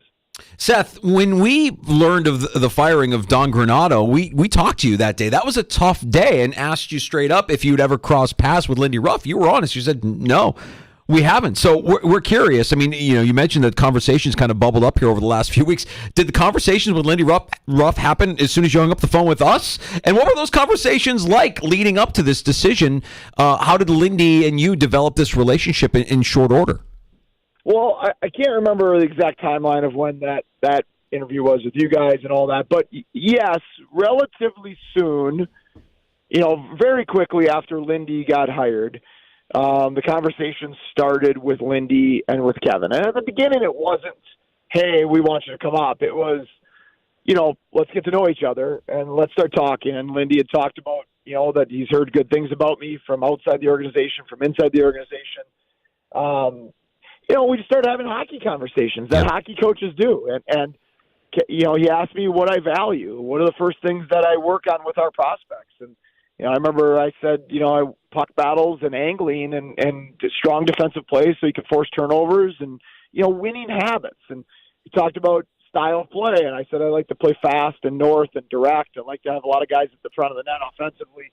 And I think just a lot of the things I was saying are a lot of things he believes in, and a lot of things he was saying are a lot of things I believe in. And so we were speaking the same language from a hockey perspective and a style of play perspective pretty quickly, and it just kind of evolved from there. Do you think Game 4 in Syracuse clinched it for you, Seth? No. Why? Why that? Well, I heard Lindy on Sabres Live talk about how that game showed that was just, you don't see that typically at any level of hockey there. And I was just wondering what was that like? And we talked to you a little bit last week, but I'm just trying to piece this together, like to see the performance of the Amherst and ergo the performance of the coaching staff, what you guys did there to bring it to a Game 5.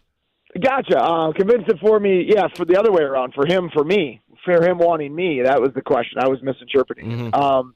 Yeah, it certainly could have. I think any management, if you're in management or you're a coach and you're looking at somebody and they're in the direst of situations and their team doesn't give up and digs in like that, that certainly gives you a good insight into what we've instilled in that locker room and what our habits and our identity and our culture is about. So, maybe, I don't know if that was the tipping point for him or not. But again, I think it's more was the getting comfortable with the conversations that we're on the same page with how hockey's going to be played and hockey should be played. And I think that, he texted me after that game, though, loving how much we spent time at the front of the net offensively,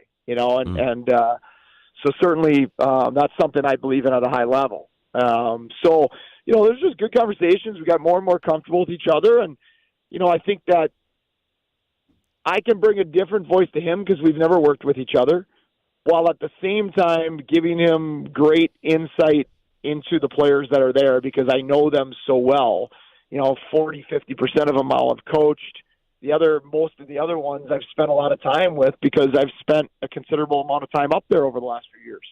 Seth, I want to talk a little bit about what you're leaving here in Rochester and what we can look forward to next season, how this season ended. But we know that going into Buffalo, you're going to be coaching the Sabres power play. And I don't know, I'm sensing a theme with what your answer might be here. Your assessment of the Sabres power play unit going into this new role. I guess I don't want to. They had a tough year in the power play, but I'm not going to sit there and throw stones. At what happened up there this year. To me, I've never been a guy like that, oh, this is wrong, that's wrong, that's wrong. It's more like I'll come in and be like, okay, this is what can be right. There's a lot of really good players on that roster with a ton of talent offensively. And there's a lot of good that's happened in the last couple of years as well, in both 5-on-5 and on the power play. And so, I think as a power play coach, you're more of a guide than a dictator. You're certainly not a dictator, and you're trying to guide them towards the path to more goals and more success, and giving them freedom, because players need to have ownership of those special teams, both penalty kill and power play. So you want to give them freedom. You want to give them say and insights. At the same point in time, when they're going off course, you need to guide them back in the right direction. And so for me, the biggest thing that starts a power play is net presence. And that's something that I believe in. That's something I think we got to get better at with the Sabres, is to have more of a net presence and a shooting mentality on the power play so we can get our opponents out of structure. Because if you allow them just to stay in the structure, the penalty killers are pretty comfortable.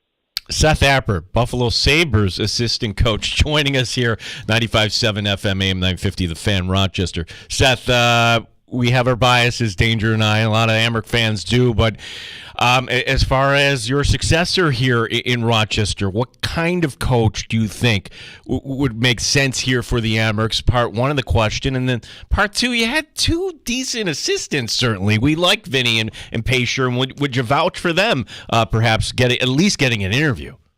Well, I do great assistants, not decent assistants. And yeah, they'll absolutely both be talked to by management. Now, where that goes, who knows? Both are excellent. Both haven't had a tremendous amount of coaching experience, but both are excellent, right? So, and so they'll both be guys that management talks to. I think that the biggest thing is hiring a guy that understands what development really is, because development is a word everybody likes to say, but not everybody knows truly what it is. And so somebody that can come in and understand that we're going to be really young still in the next couple of years, and that balancing development and winning is going to be paramount towards the success of Rochester, but also towards the success of the overall organization. And Seth, when you evaluate the talent that is still in Rochester, still developing and looking to take that next step up, nothing is awarded in the NHL. Nothing is awarded in professional sports. I mean, there's reason to believe that the cupboard is still going to be plenty full for Amherst fans when we look ahead to next season. Oh, I think it could be one of the most talented rosters that we've had there in the years I've been here. It's a harder team to make in Buffalo than it was when Quinn, Peterka, Samuelson, Fitzgerald, Pekalukin, Krebs, all those guys graduated to the NHL. The Sabres weren't that good at the time. They were trying to become pretty good. It was an easier roster to make. Now it's not just about Kulik and Roseanne and guys like that playing really good, and because now you're only going to get called up if you can help the Sabres win. And that's hard to do in the NHL at 19, 20, 21 years old. And so doesn't mean they won't, but the prospects now have to kick the door down and show they can help the team win, not just have a really good couple of years in the American Hockey League. And so it's a different animal now.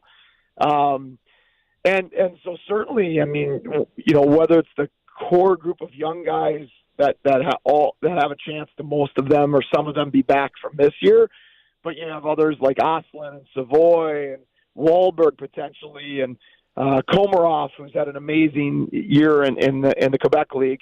the lineup is going to be tremendously talented, and obviously Jason will put an emphasis on bringing as much of the core nucleus of older guys back because they're such great culture drivers. Seth, kind of stings though that we just don't have hockey in the Flower City, and that was a tough opponent. Just the one question, looking back on the 5-game series here, your thoughts here, and is there anything you think the team could have done differently, done better there to perhaps get by Syracuse? Well, I think win game 2. You win game 1 at home, you're up in game 2, and then you get game 2 to overtime, and and we had great chances in overtime.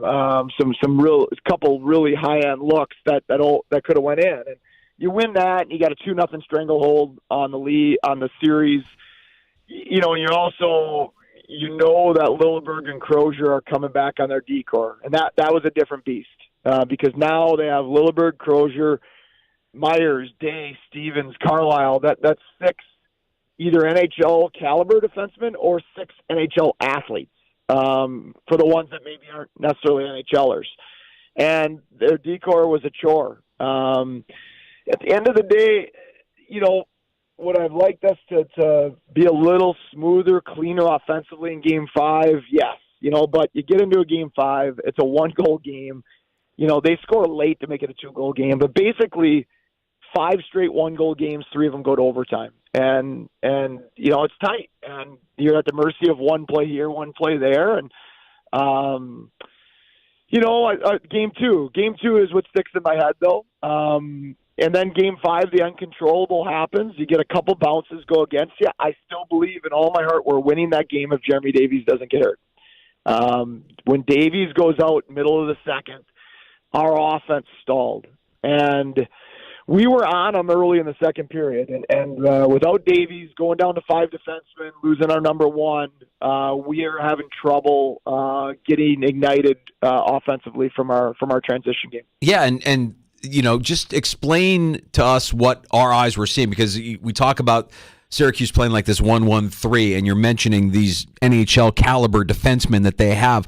How tough of a code is that to crack? It's a tough code to crack when they have the lead. Obviously, we cracked it in Game 4 with they had the lead, but it is. And then when you struggle to end plays in the neutral zone with your decor, and then you have to go play D zone, and then we're down to 5D, and we are struggling to break it out without Davies. And so then maybe you should have a breakout 3-5 seconds in the D zone. You don't get it clean. Now you get stuck for another 10-15 seconds in the D zone. Now by the time you get it out, your forwards are tired. So you're either going to hold it and let your forwards change, which allows them to set up in their 1-1-3, or you're going to push it, but now you're chipping it in against their 1-1-3 with tired forwards on the forecheck. Neither is a great option because we didn't break it out cleanly in the first 3 to 5 seconds of D zone. And that just kind of played on repeat for the last 25 to 30 minutes. So much so that, with 12 and a half minutes to go, I thought about putting our Brandon Byro on defense. And that sounds crazy, but that was the vibe the game was going for me. Probably the only reason I didn't is because there's only 3-2 at the point, and you just only need one, right? So you just need one shot to tie it. But that was an issue for us in that last 30 minutes of the game, and it shows you how valuable Jeremy Davies is to our team. And he had 35 points without playing the power play. Seth, 4 years goes by in the blink of an eye, doesn't it? I mean, do you have a favorite memory or memories when it comes to looking back at your time here in Rochester?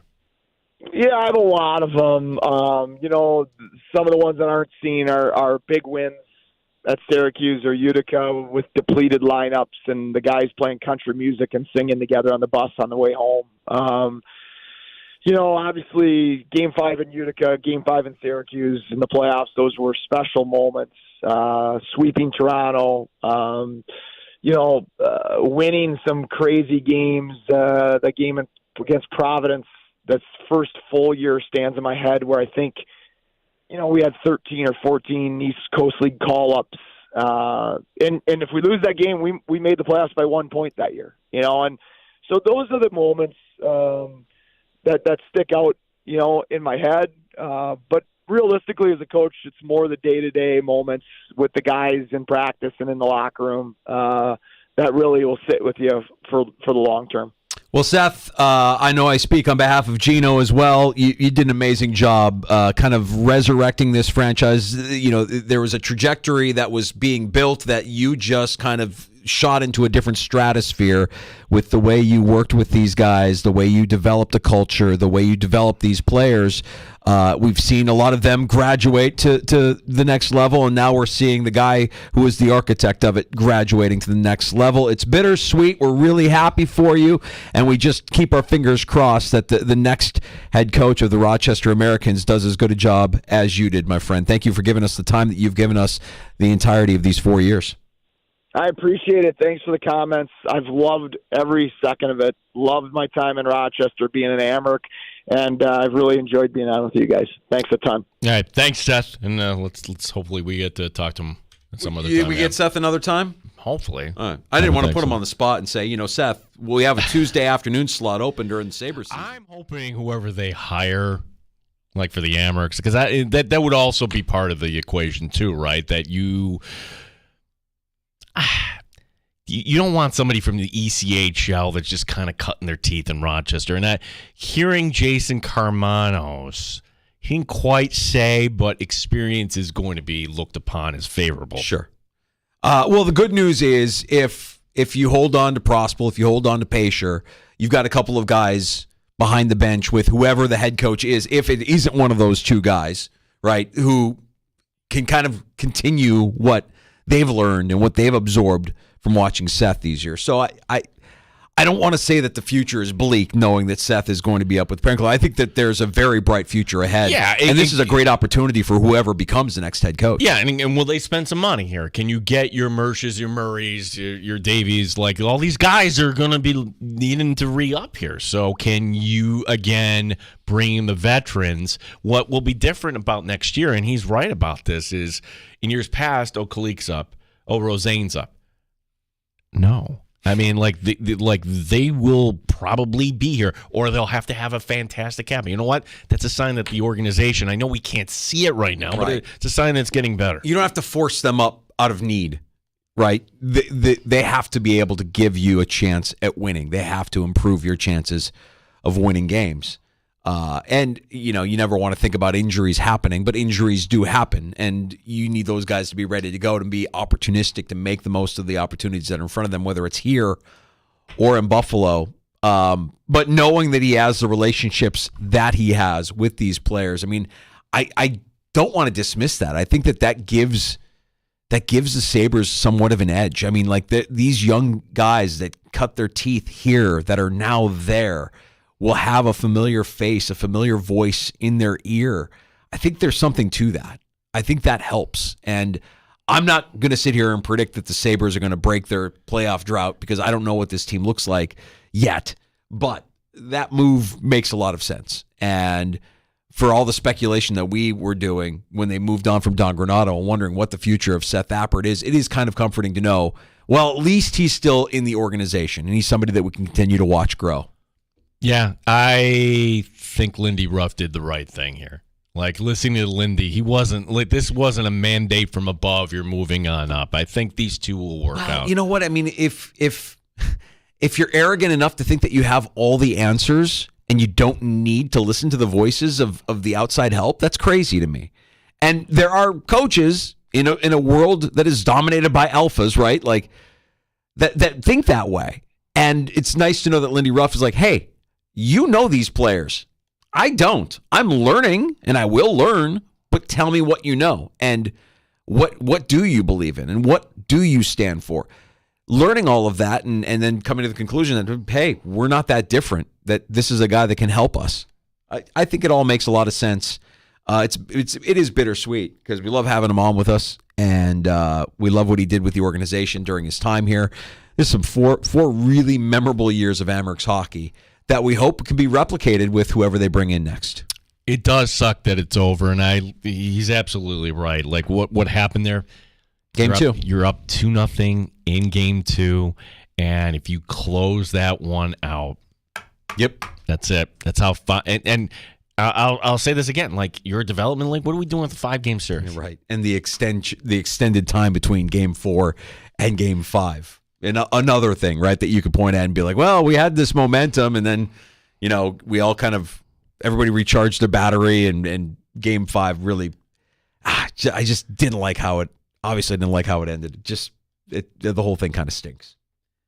Seth Appert, one last time here on the Sports Bar. That was a lot of fun, and appreciate his time throughout the years. We got happy hour on the way next. We shift gears and talk some Buffalo Bills. We've got a scheduling morsel to share. Yes. Well, it's a morsel that gives us other clues as to what could be happening. I think a lot of Bills fans will be happy with the opener this year. And we also have another wide receiver to add to the mix. We'll discuss the signing of Marquez Valdez-Scantling, all on the way during happy hour. You can share your thoughts with us at 585-866-4FAN, 866-4326. You're listening to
Online and in the Odyssey app at The Fan Rochester. The sports leader, 95.7 FM and AM 950. The Fan Rochester, an Odyssey sports station. The Fan Rochester Sports Update. We know who the Buffalo Bills will be playing week 2. That'll be the Miami Dolphins in South Florida. It'll be the Thursday night game on Amazon. The entire NFL schedule coming out tomorrow night. Marquez Valdez-Scantling is the newest Buffalo Bill. The wide receiver won 2 Super Bowls in Kansas City. Also played with Aaron Rodgers in Green Bay. The deal with Buffalo, up to $4.5 million, includes a $1.125 million signing bonus. This according to Adam Schefter.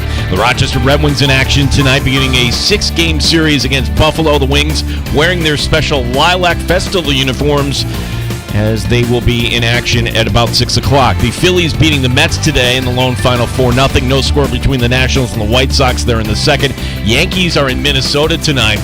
Rory McIlroy filing for divorce. Gene Battaglia, the sports leader, The Fan Rochester. The Sports Bar with Danger and Battaglia. The NFL schedule appetizers coming fast and furious. The Bills are playing Thursday Night Football, Week 2, at the Miami Dolphins. Buffalo at Miami, Thursday night, September 12th on Amazon Prime. Touchdown, Buffalo!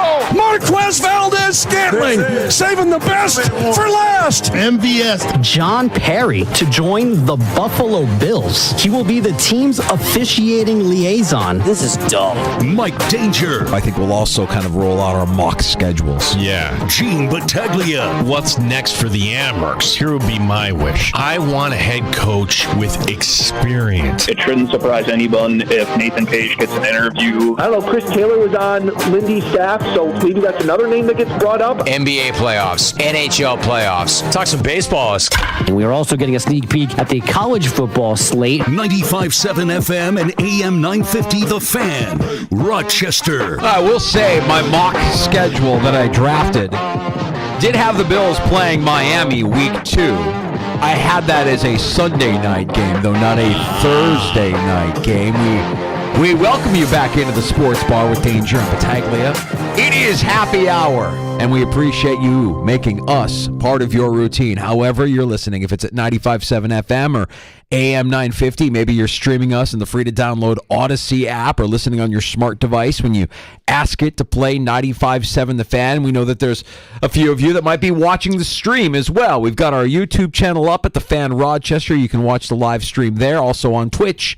Twitch.tv/The Fan Rochester. Yeah, we've got a scheduling morsel. We've got a wide receiver signing. We've got some Bills news to get to here during happy hour, Gino. Yeah, let's start with the schedule because that's going to be tomorrow night. And look, this is Dolphin fan complaining, but it's not just Dolphin fan, it's media. This from a friend of the show, Armando Salguero. So the Dolphins lose their only home field advantage, which is the boiling hot sun and 1 p.m. games, and the rematches in Buffalo, likely late in the season when the weather conditions could favor the Bills. I don't think anybody wants to play in that heat. I know that it's an advantage when your sideline is in the shade. So you have a bit of an advantage there, right? And we saw that firsthand. By the way, the Bills haven't lost to the Dolphins since that game. The Bills are 4-0, 5-0 since that game. I think there's a playoff game mixed in there as well. Okay, true.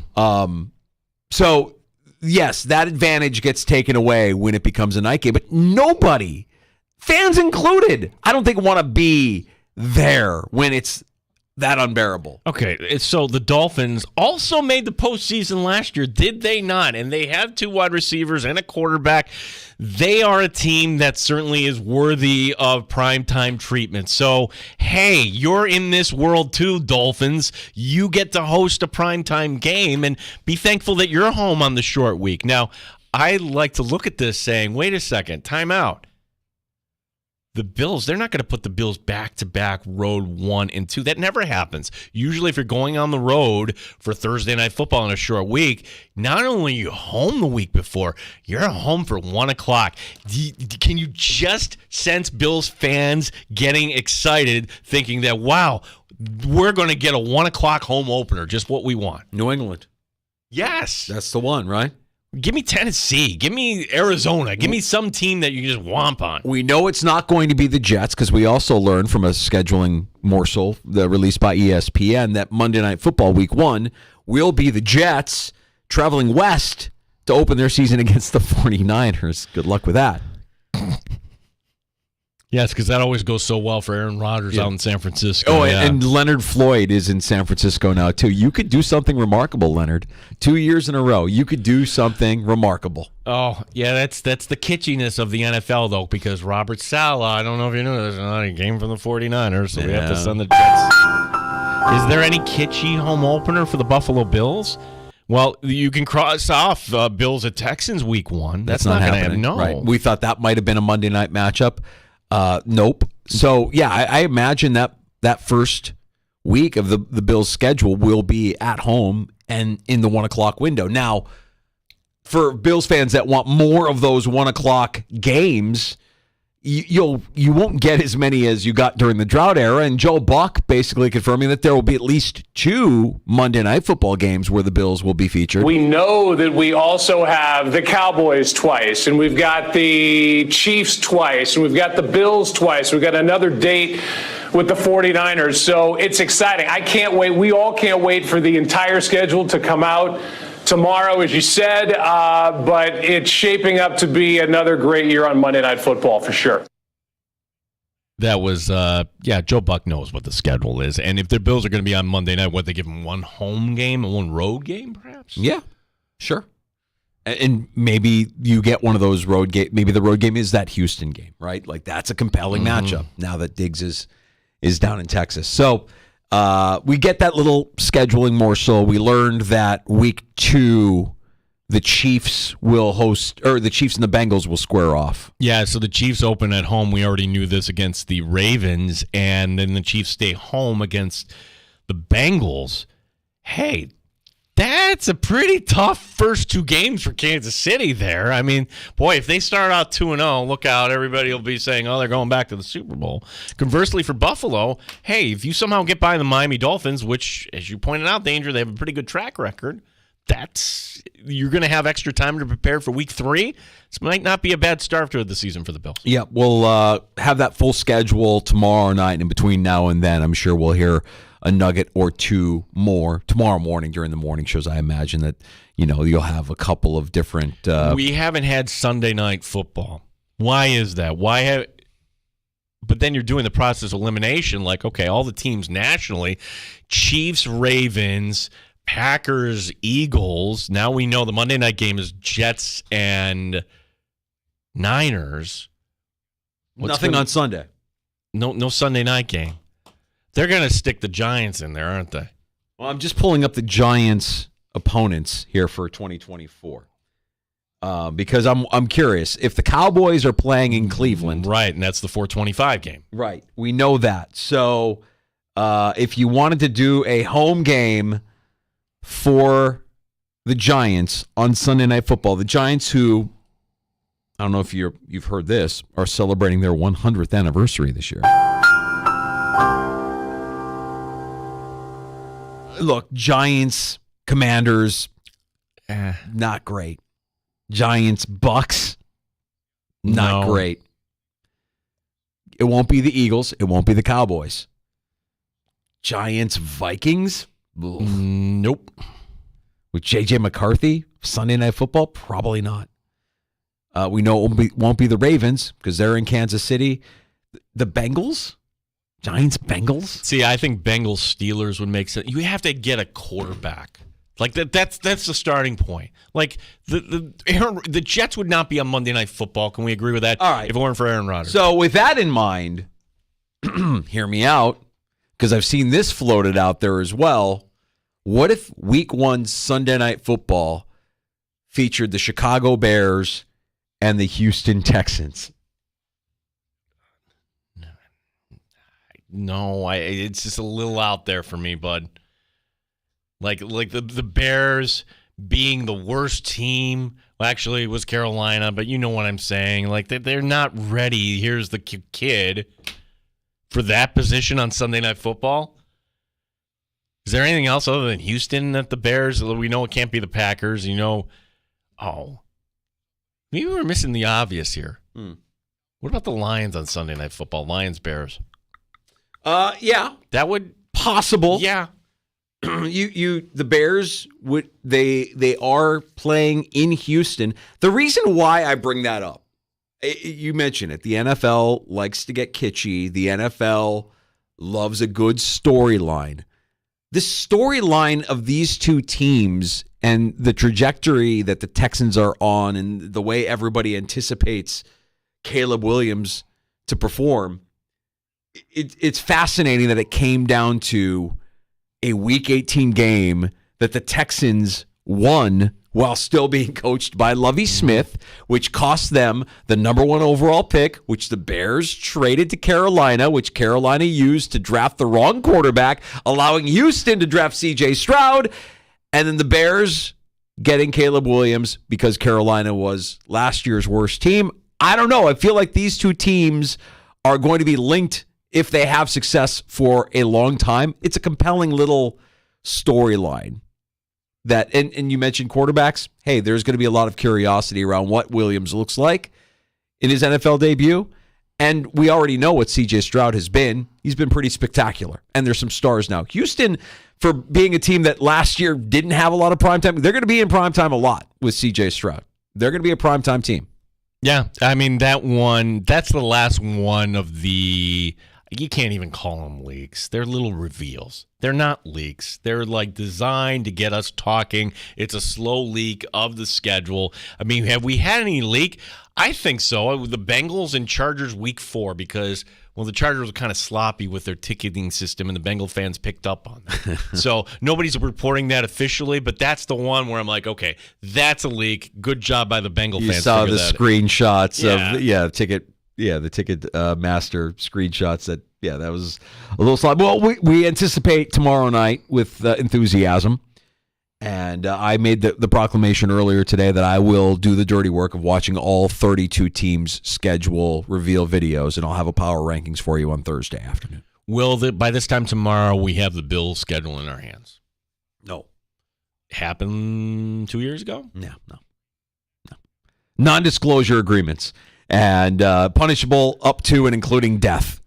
If you're the NFL. No. They go after your children. That's right. That's just not you. Family. We're going to go after your family. Everybody. The most dire consequences. And quickly, since we're talking about family, before we get to the MVS signing of the Buffalo Bills, can I say what I've wanted to say for the longest time about a certain individual? I never liked Rory McIlroy. All right? I find his face offensive. I think most of what comes out of his mouth is a lie.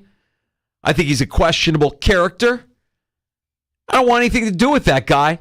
As far as I'm concerned, I don't care if he won the Wells Fargo last week. I don't care if he's going into the PGA Championship this weekend as one of the favorites. My first dark horse, and he's not really a dark horse, I think he's the favorite, is Rory. He's dead to me. Take down the flag in your Lake Road compound. Okay, you're no longer one of us, Rory. You're out. You're a bum. Out. You're done. Never liked him. You're done. He's filing for divorce. How dare you file for divorce? Erica, clean him out. From your make him go on bent knee to the Saudis and say, please accept me. Clean him out. Take everything, Erica. Take it all. You've got a 3-year-old daughter on top of it, Poppy. Take it all. And then call me. Erica Stahl and Rory McIlroy split after 7 years of marriage. He is filing for divorce from his wife. Well, he's no longer ours. We can't claim him as ours anymore. And I don't want to. If he's going to do her dirty, not interested. You don't do that to one of ours. Statistically speaking, what's the percentage of marriages that fall apart? It's a coin flip at this point, right? I would think so. I have a buddy, particularly if you're famous. Yeah, I have a buddy who's a couple years older than me. He's never been married, and I always ask him about it because he's always been in relationships. I'm like, why did you never get married? He's like, dude, I can't. This decision. What? That's his thing. It's like I can't imagine saying yes to giving away half of everything that I work for. Wow, that's a jaded view of the world there. That's his thing. And furthermore, I want to say he's got an older brother who's a priest, and he still has this point of view of like, no, marriage, not for me. Not interested in gambling 50% of everything I work for. Because that would, if it goes badly, he's just not going to compromise. A non-compromising individual who never wanted to risk losing half of everything that he worked for. That's something. Yeah, if you're a professional golfer or professional athlete for that matter, I mean, that's got to be, that's a level of commitment that if you make it through that, and we've seen how many, if it's 50%, if it's coin flip for the average Joe, like you and I, right? What is it for a professional athlete? Well, or a celebrity? Anybody who is at the top of their profession, where the profession demands time that you can't even imagine that goes into it. So you really have to have a strong bond. All kidding aside, that sucks. Don't want to hear it. Yeah, of course. And there's a kid involved, and you hate all of that. But as far as he's concerned, my first dark horse, and he's not really a dark horse, I think he's the favorite, is Rory. A pox on Rory. We've placed the masterstroke curse on you in the sports bar. Good luck this weekend at Valhalla. Yeah, O'Kale, rescind his membership. Yeah. Rescind it. Gone. You don't do a Ron DeCoit that way. You don't do a Ron DeCoit's finest that way. How dare you? You're not one of us anymore, pal. Marquez Valdez-Scantling signing a 1-year deal with the Buffalo Bills. 1.125 bonus for money that is so tight. Let me read you this outstanding collection, tongue firmly planted in cheek. Khalil Shakir, Keon Coleman, Curtis Samuel, MVS, Chase Claypool, Mac Hollins, Justin Shorter, KJ Hamler, Andy Isabella, Quentin Cephas, Brian Thompson, and let's not forget about Tyrell Shavers. What the hell are we doing? It's just like throw a bunch of crap against the wall and MVS sticks. Yay. Right. I will say I don't know that you necessarily need a true number one to win a Super Bowl. We've seen this time and time again, right? In fact, over time, it shows you really don't. Correct. But you double down from the guy that quit on his team by bringing in a guy who is notorious for not catching the football. I mean, if you think we can rehabilitate Chase Claypool and MVS, fantastic. Gene, if you think that Khalil Shakir is going to ascend and become a wide receiver one based on the production of last season, fantastic. Then they're going to be just fine. This is just a wide receiver room of C minuses at this point. Like at the top, okay, I am Mr. Stan for Shakir.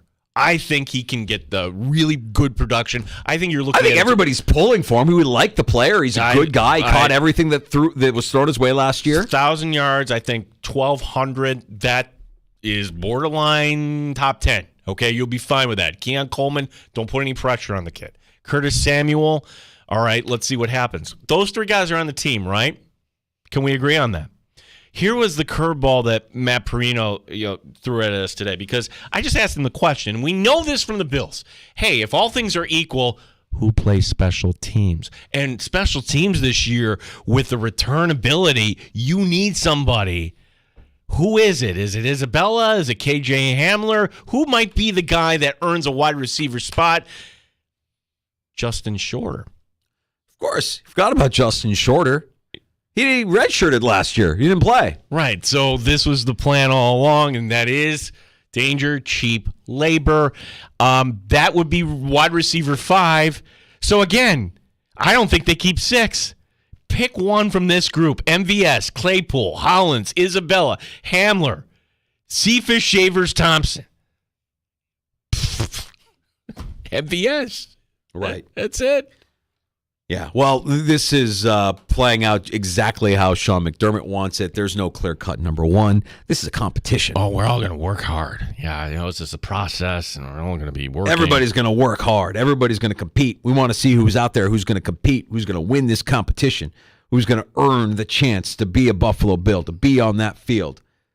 Yeah, Shorter is who they've invested in. They invested a draft pick on Shorter, so they're not just going to throw him aside unless he like shows up to camp overweight or something like that. But that dude's an Adonis. There's no way. But I didn't think of him being the return threat, right? Like he's the guy with the long stride and like kind of your Gabe Davis replacement. Actually, like honestly, like probably that's why they brought in Valdez-Scantling. Like who can be the guy that can kind of stretch the field there a little bit? I thought Shorter would have been the guy.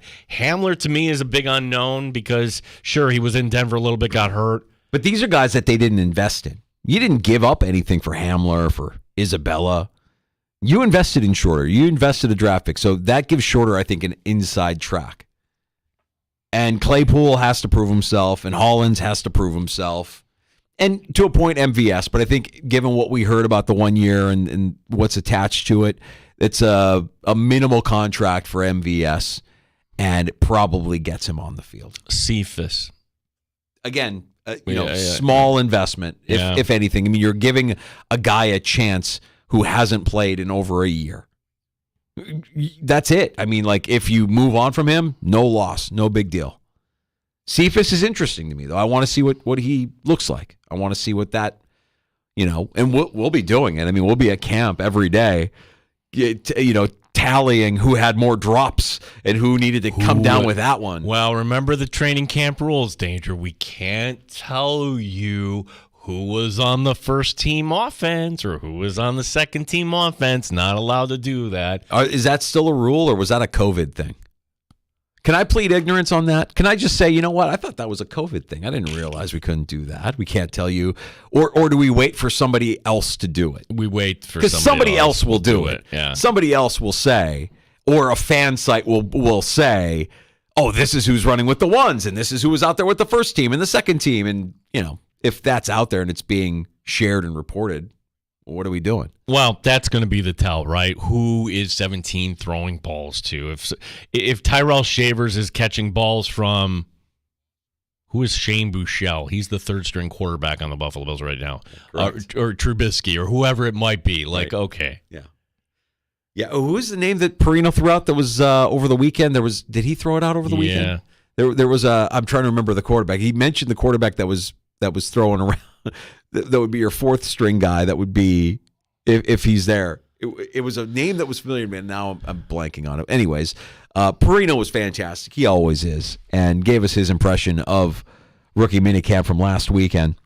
If you missed that conversation, you can find it on demand wherever you get your podcasts. Just search out the Sports Bar. That includes Apple Podcasts and Spotify. And, of course, the free-to-download Odyssey app at AUDACY. We get to a round of shots next in the Sports Bar. Yeah, so we have some NBA, NHL. It's another fun night where we get two games in each of these. And for the Knicks tonight, when we talk about pivotal, can I just say this? If they lose tonight, Danger, that's it. Like, they win tonight? No, that it's not over. But if they lose tonight, I see this team just kind of How much do you think the MSG crowd factors into tonight's game? Got to be everything, right? Like, if you get off to a slow start and you deflate the Garden, like watching the Garden last night, the Rangers hosting the Canes, the chance to put away the Canes, and you're up 1-0, and they get that goal in the third period, early in the third period, and that place is a library. It completely deflated Madison Square Garden. I think tonight it doesn't affect the players as much as the officials. And I go back to Carlisle whining like he should have been fined. He got his way, by the way. Right. He got it. Like, is he getting this in the officials' head tonight to give me some of these calls that weren't going? Look, we're all going to be looking at the officials in this game tonight. Yeah, that's interesting. Yeah.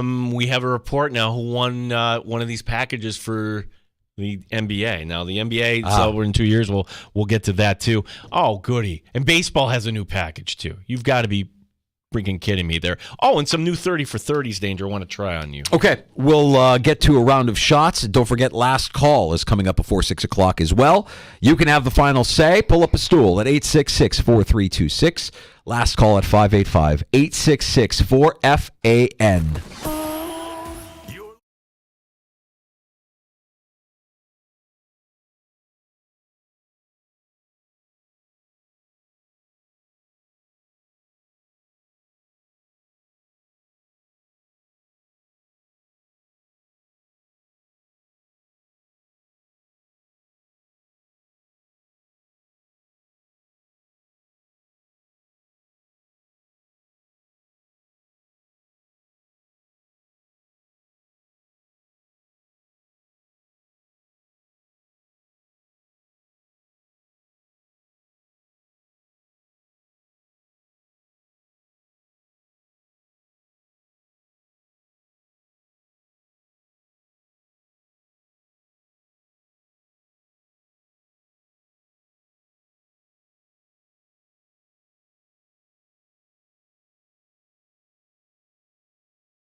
Sports Update. We have one date for the Buffalo Bills schedule. That'll be week 2 in South Florida against the Dolphins. That's on Thursday Night Football on Amazon. Chris Brown and Steve Tasker thinking week 1 could be at home. It does lay out the scenario that it's going to be a Sunday 1 o'clock week 1 game here in Orchard Park. At home, yeah. At home. Because since 2012, every team that has played away on week 2 on Thursday night has opened the season at home in week 1. The entire NFL schedule coming out tomorrow night. Marquez Valdes-Scantling is the newest Buffalo Bill, the wide receiver, winning 2 Super Bowls with Kansas City. The deal in Buffalo worth up to $4.5 million, which includes a $1.125 million signing bonus. Rochester Red Wings wearing their special lilac uniforms tonight, opening series against Buffalo. Phillies beat the Mets today 4-0. Gene Battaglia, The Fan, Rochester. The Sports Leader, 95.7 FM, and streaming online at thefanrochester.com and the Odyssey app. This is The Fan, Rochester. Time to get to a round of shots in the sports bar. New York Knicks small forward OG Anunoby will miss another game tonight. He missed game 3 and 4 with a hamstring pull. There's a pivotal game 5 tonight. Pivotal. Knicks and Pacers tied at 2 games apiece. New York favored by 2.5. That's on TNT at 8 o'clock, followed by Game 5 of Minnesota and Denver. Back to the Mile High City for this one. Weird cities series. The road team has won each of the first 4.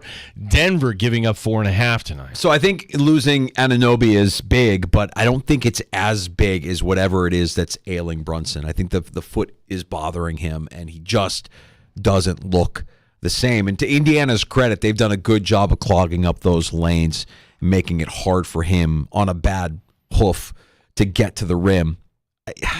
Do you agree with me on this take that the Knicks cannot win the series tonight, but if they lose tonight, they lose the series? I think, yeah, I buy into that. I do buy into that because I don't think it's going to get better. It's obviously not going to get better. Like, how do you... I love that he's out there. I love that Brunson is fighting through whatever he's fighting through when you see other star players, calf strain, I can't make it. Oh, it's the playoffs, man. It's the freaking playoffs. Yeah, get the treatment, get out there. Come on. It drives me nuts about the NBA. And in the Denver-Minnesota series, I just expect a big Anthony Edwards game tonight. I don't know why. I just think you're going back to the Mile High. That's where that guy lit him up, games 1 and 2. I mean, it is a weird series. Denver looks like a champion again. Can they continue tonight? Yeah, that'll be a lot of fun. I'm looking forward to both those. Get ready for basketball back on NBC. Bill Simmons reporting that the network has won the bidding for the NBA package that is currently owned by TNT. There is that 1 year left with Turner. Part of the NBC package, developing a basketball night in America theme, much like what you see in the NFL. And, oh, yes, by the way, there will be games on Peacock. Okay, I'm not groaning about the basketball night in America theme. Like, if you do it right with the music of the NBA on NBC was kind of iconic, right? We all remember it. It's Romball Rock. You hear it and it's like, oh, yeah. So maybe a variation of that. But what I hate the most about this news is it will signal the end of what is the greatest program on television right now, the TNT studio package. Disappointing in New Orleans. Where they going, Chuck? Galveston? That dirty ass water. We're not even gonna send them to Cancun. We're gonna send them to Galveston where that dirty ass water be washed up on the shore. You people think they're in the beach. We y'all gonna send y'all to Cancun. Y'all drive y'all quit. Drive your ass down to Galveston. Come on, man. So they're not taking a little. Come on, they didn't even try, man. No, we're not getting them no plane ticket to the beach. We send their ass to Galveston, Texas, right where that dirty water washed up on the beach. They can't even get in the water. Come on, man. Like you would think that Adam Silver would make sure, whoever gets any of these packages, you have to find a way to keep those 4 intact. Yeah. Because I don't think Ernie Johnson leaves, though. It's going to get broken up. It's a shame. No, I know. And now imagine that same studio without Ernie Johnson. Insert Liam McHugh. Ugh. There is no chemistry on the NBC football programs. There's just not. At least on Fox, I know what I'm kind of getting into. That, hey, they're trying to have fun. Maybe it's a little hokey, but it's way better than whatever they trot out there. I'm sorry. Hey, it's Coach, it's Maria, and it's Lee, and here we are, and we're very wooden here, and we're at the half, and here. No, like, entertain me. It's almost too produced. Right? It's overly produced. It's produced to the point where you're not allowed to do what you just heard. It's like I'm watching NPR football. Stop. It's boring. Right. Yeah. No, I want some of that. I want some entertainment. You need and don't try to be what Chuck is. Chuck is Chuck. You need to find the person that can hang with Chuck. I don't know who that person is, but man, that's the news that sucks, is that if that goes away, then the NBA just lost in a big way. Yeah, if you're one that says, oh my gosh, I'm sick of all these streaming devices, how do I keep track? Hey, guess what? Here's another. Major League Baseball's cut a deal with yet another streaming partner, Roku. Roku will have the Sunday leadoff now at 1:05 every Sunday, beginning with the Cardinals and Red Sox this week. Now, the good news is that for now, it's free on the Roku app, but you got to go get the app, of course. In this one game a week is going to be exclusive on Roku.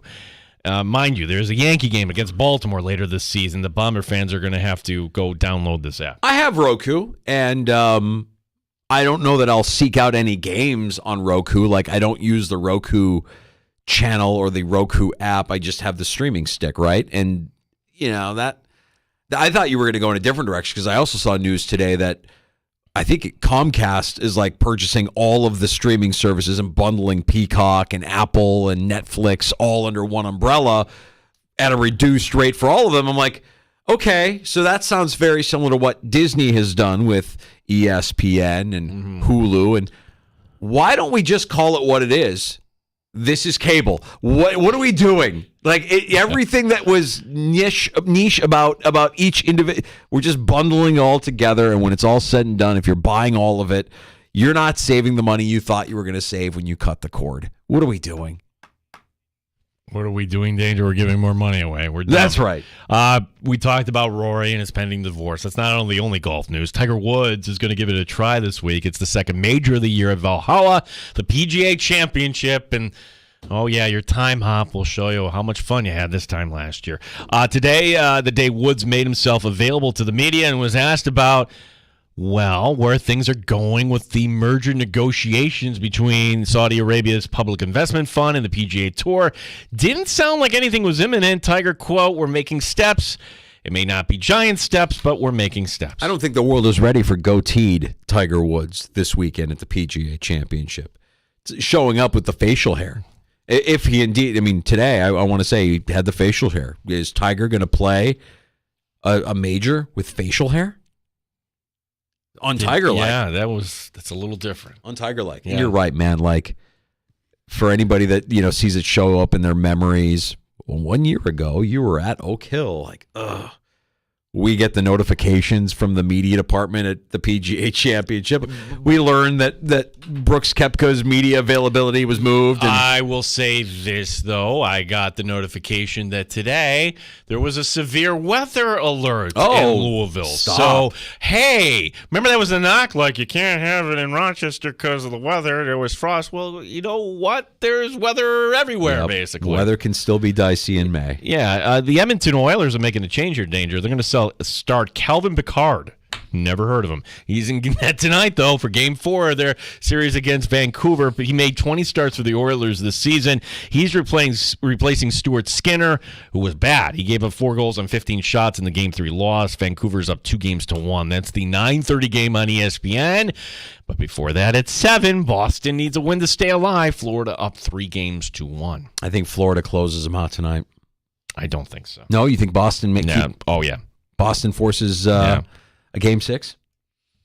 In Florida, though. In Miami. Rats on the ice. I just hope that we're not seeing... I talked to a Ranger fan today, all nervous. Oh, you should be. Yeah. Should be. You absolutely choked that one away. You took your foot off the gas. And Carolina's a good team. You can't do that, man. You got the one shorthanded goal last night. Not enough. And now the Rangers, where they looked like they were invincible, you're nervous. That could be a 7-game series. If it's the Rangers and the Panthers, I will like that. That's a fun Eastern Conference final. I don't know if I give Boston a chance, though. I'm sticking with the Panthers tonight.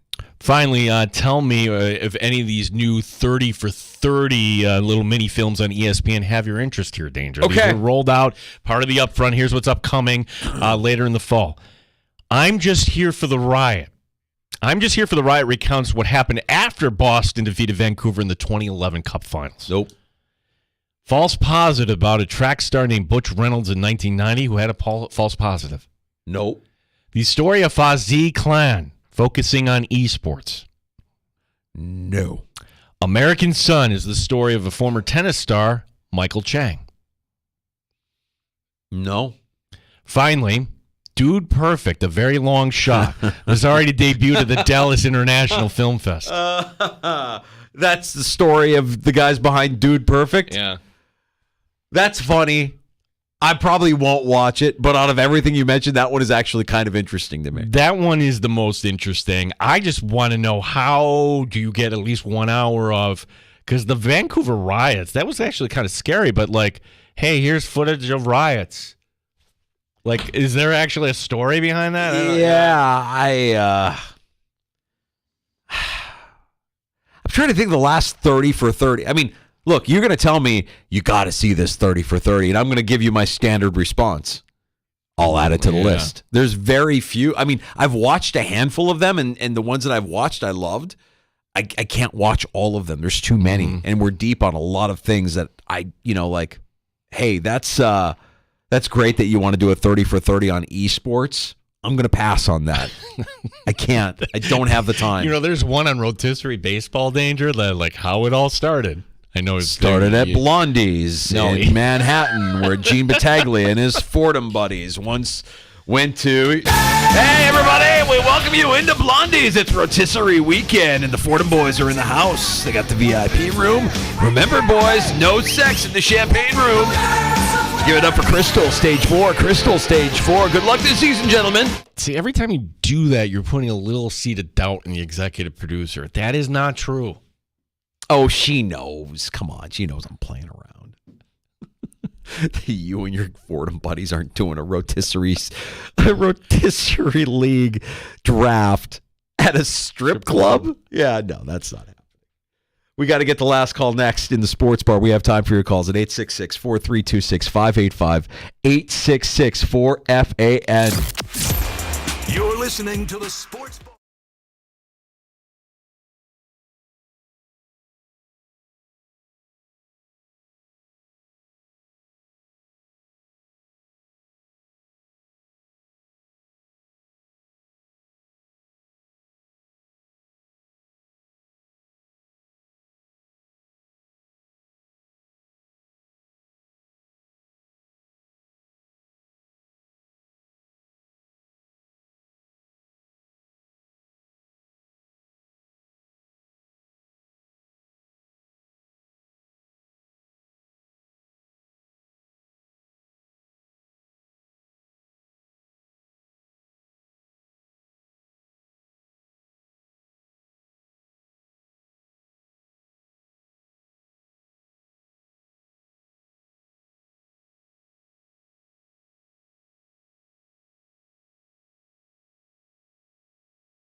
On the sports leader, 95.7 FM and AM 950 The Fan, Rochester. I'm extremely excited to join Lindy's staff and be part of the Buffalo Sabres. Really looking forward to the opportunity to learn from a coach like Lindy, who's one of the winningest coaches in the history of our game. So much experience that I can draw from and learn.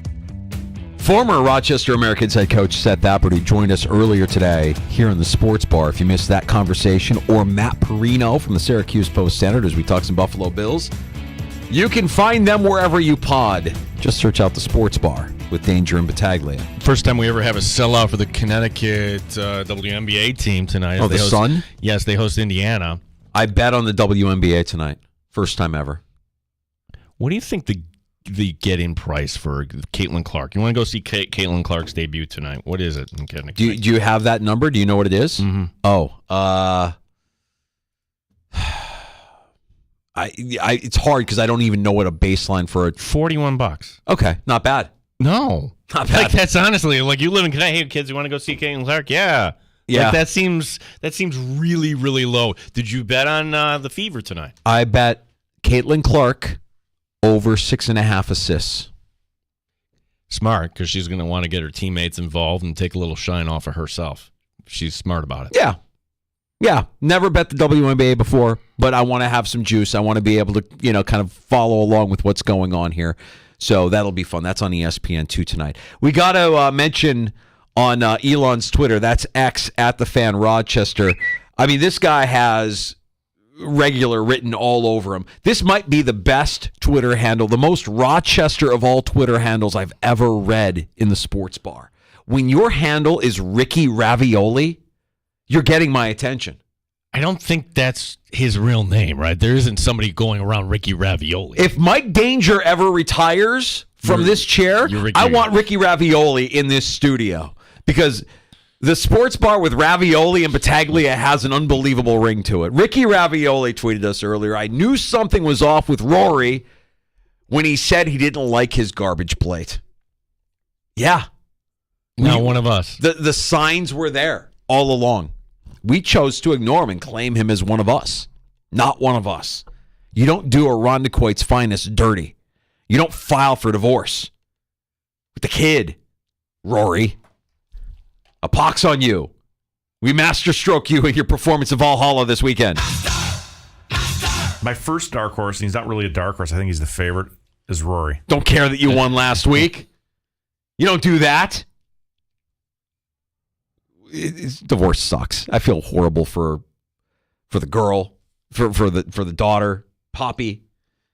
And look, we're not going to speculate as to what led to it, but I imagine that relationships with professional athletes are a little bit harder to maintain than the average Joe's relationship. Probably, that's true. But there's money involved, a lot of money involved. Who gets the house that's being built there on the lake? That's got to be hers, right? Oh, take everything, Eric. Take everything. That's all yours. Take it all. And then if you've got a few moments, feel free to call the Sports Bar at 866-4FAN, 866-4326. And thanks for the tweet, Ricky Ravioli, if that's your real name. Feel free to engage anytime at the Fan Rochester on X. Real quick, another date is leaked. Jordan Schultz reporting 49ers and Chiefs. That'll be a Fox game week 7, 4:25. Okay, so now I'm starting to wonder if we will actually have the majority of the schedule by this time tomorrow. I'm thinking we might. Yeah. I'm thinking we might. Yeah, if these leaks just kind of come out drip, drip, drip, and then we have a full-on deluge by 5 o'clock tomorrow. We'll know at least the Bills opener by tomorrow. That's my prediction. The speculation is it will be at home and 1 o'clock. That's we can deduce that. That feels like a lock. Yeah. The opponent to be determined. We're polling for New England. Give us a New England Week 1 opener, with Miami being the Week 2 opener on Thursday night on Prime. That we learned today. If you missed any of today's show, you can go back and listen with Odyssey Rewind in the free-to-download Odyssey app. We'll get the show available in podcast form as well Again, you can search us out wherever you get your podcast, The Sports Bar with Danger and Battaglia. Thanks for watching the video stream as well on our YouTube channel at The Fan Rochester, on twitch.tv/The Fan Rochester. Don't forget to like, subscribe, and comment while you're there as well. JR Sport Brief next on The Fan Rochester. You're listening to The Sports Bar with Danger and Battaglia.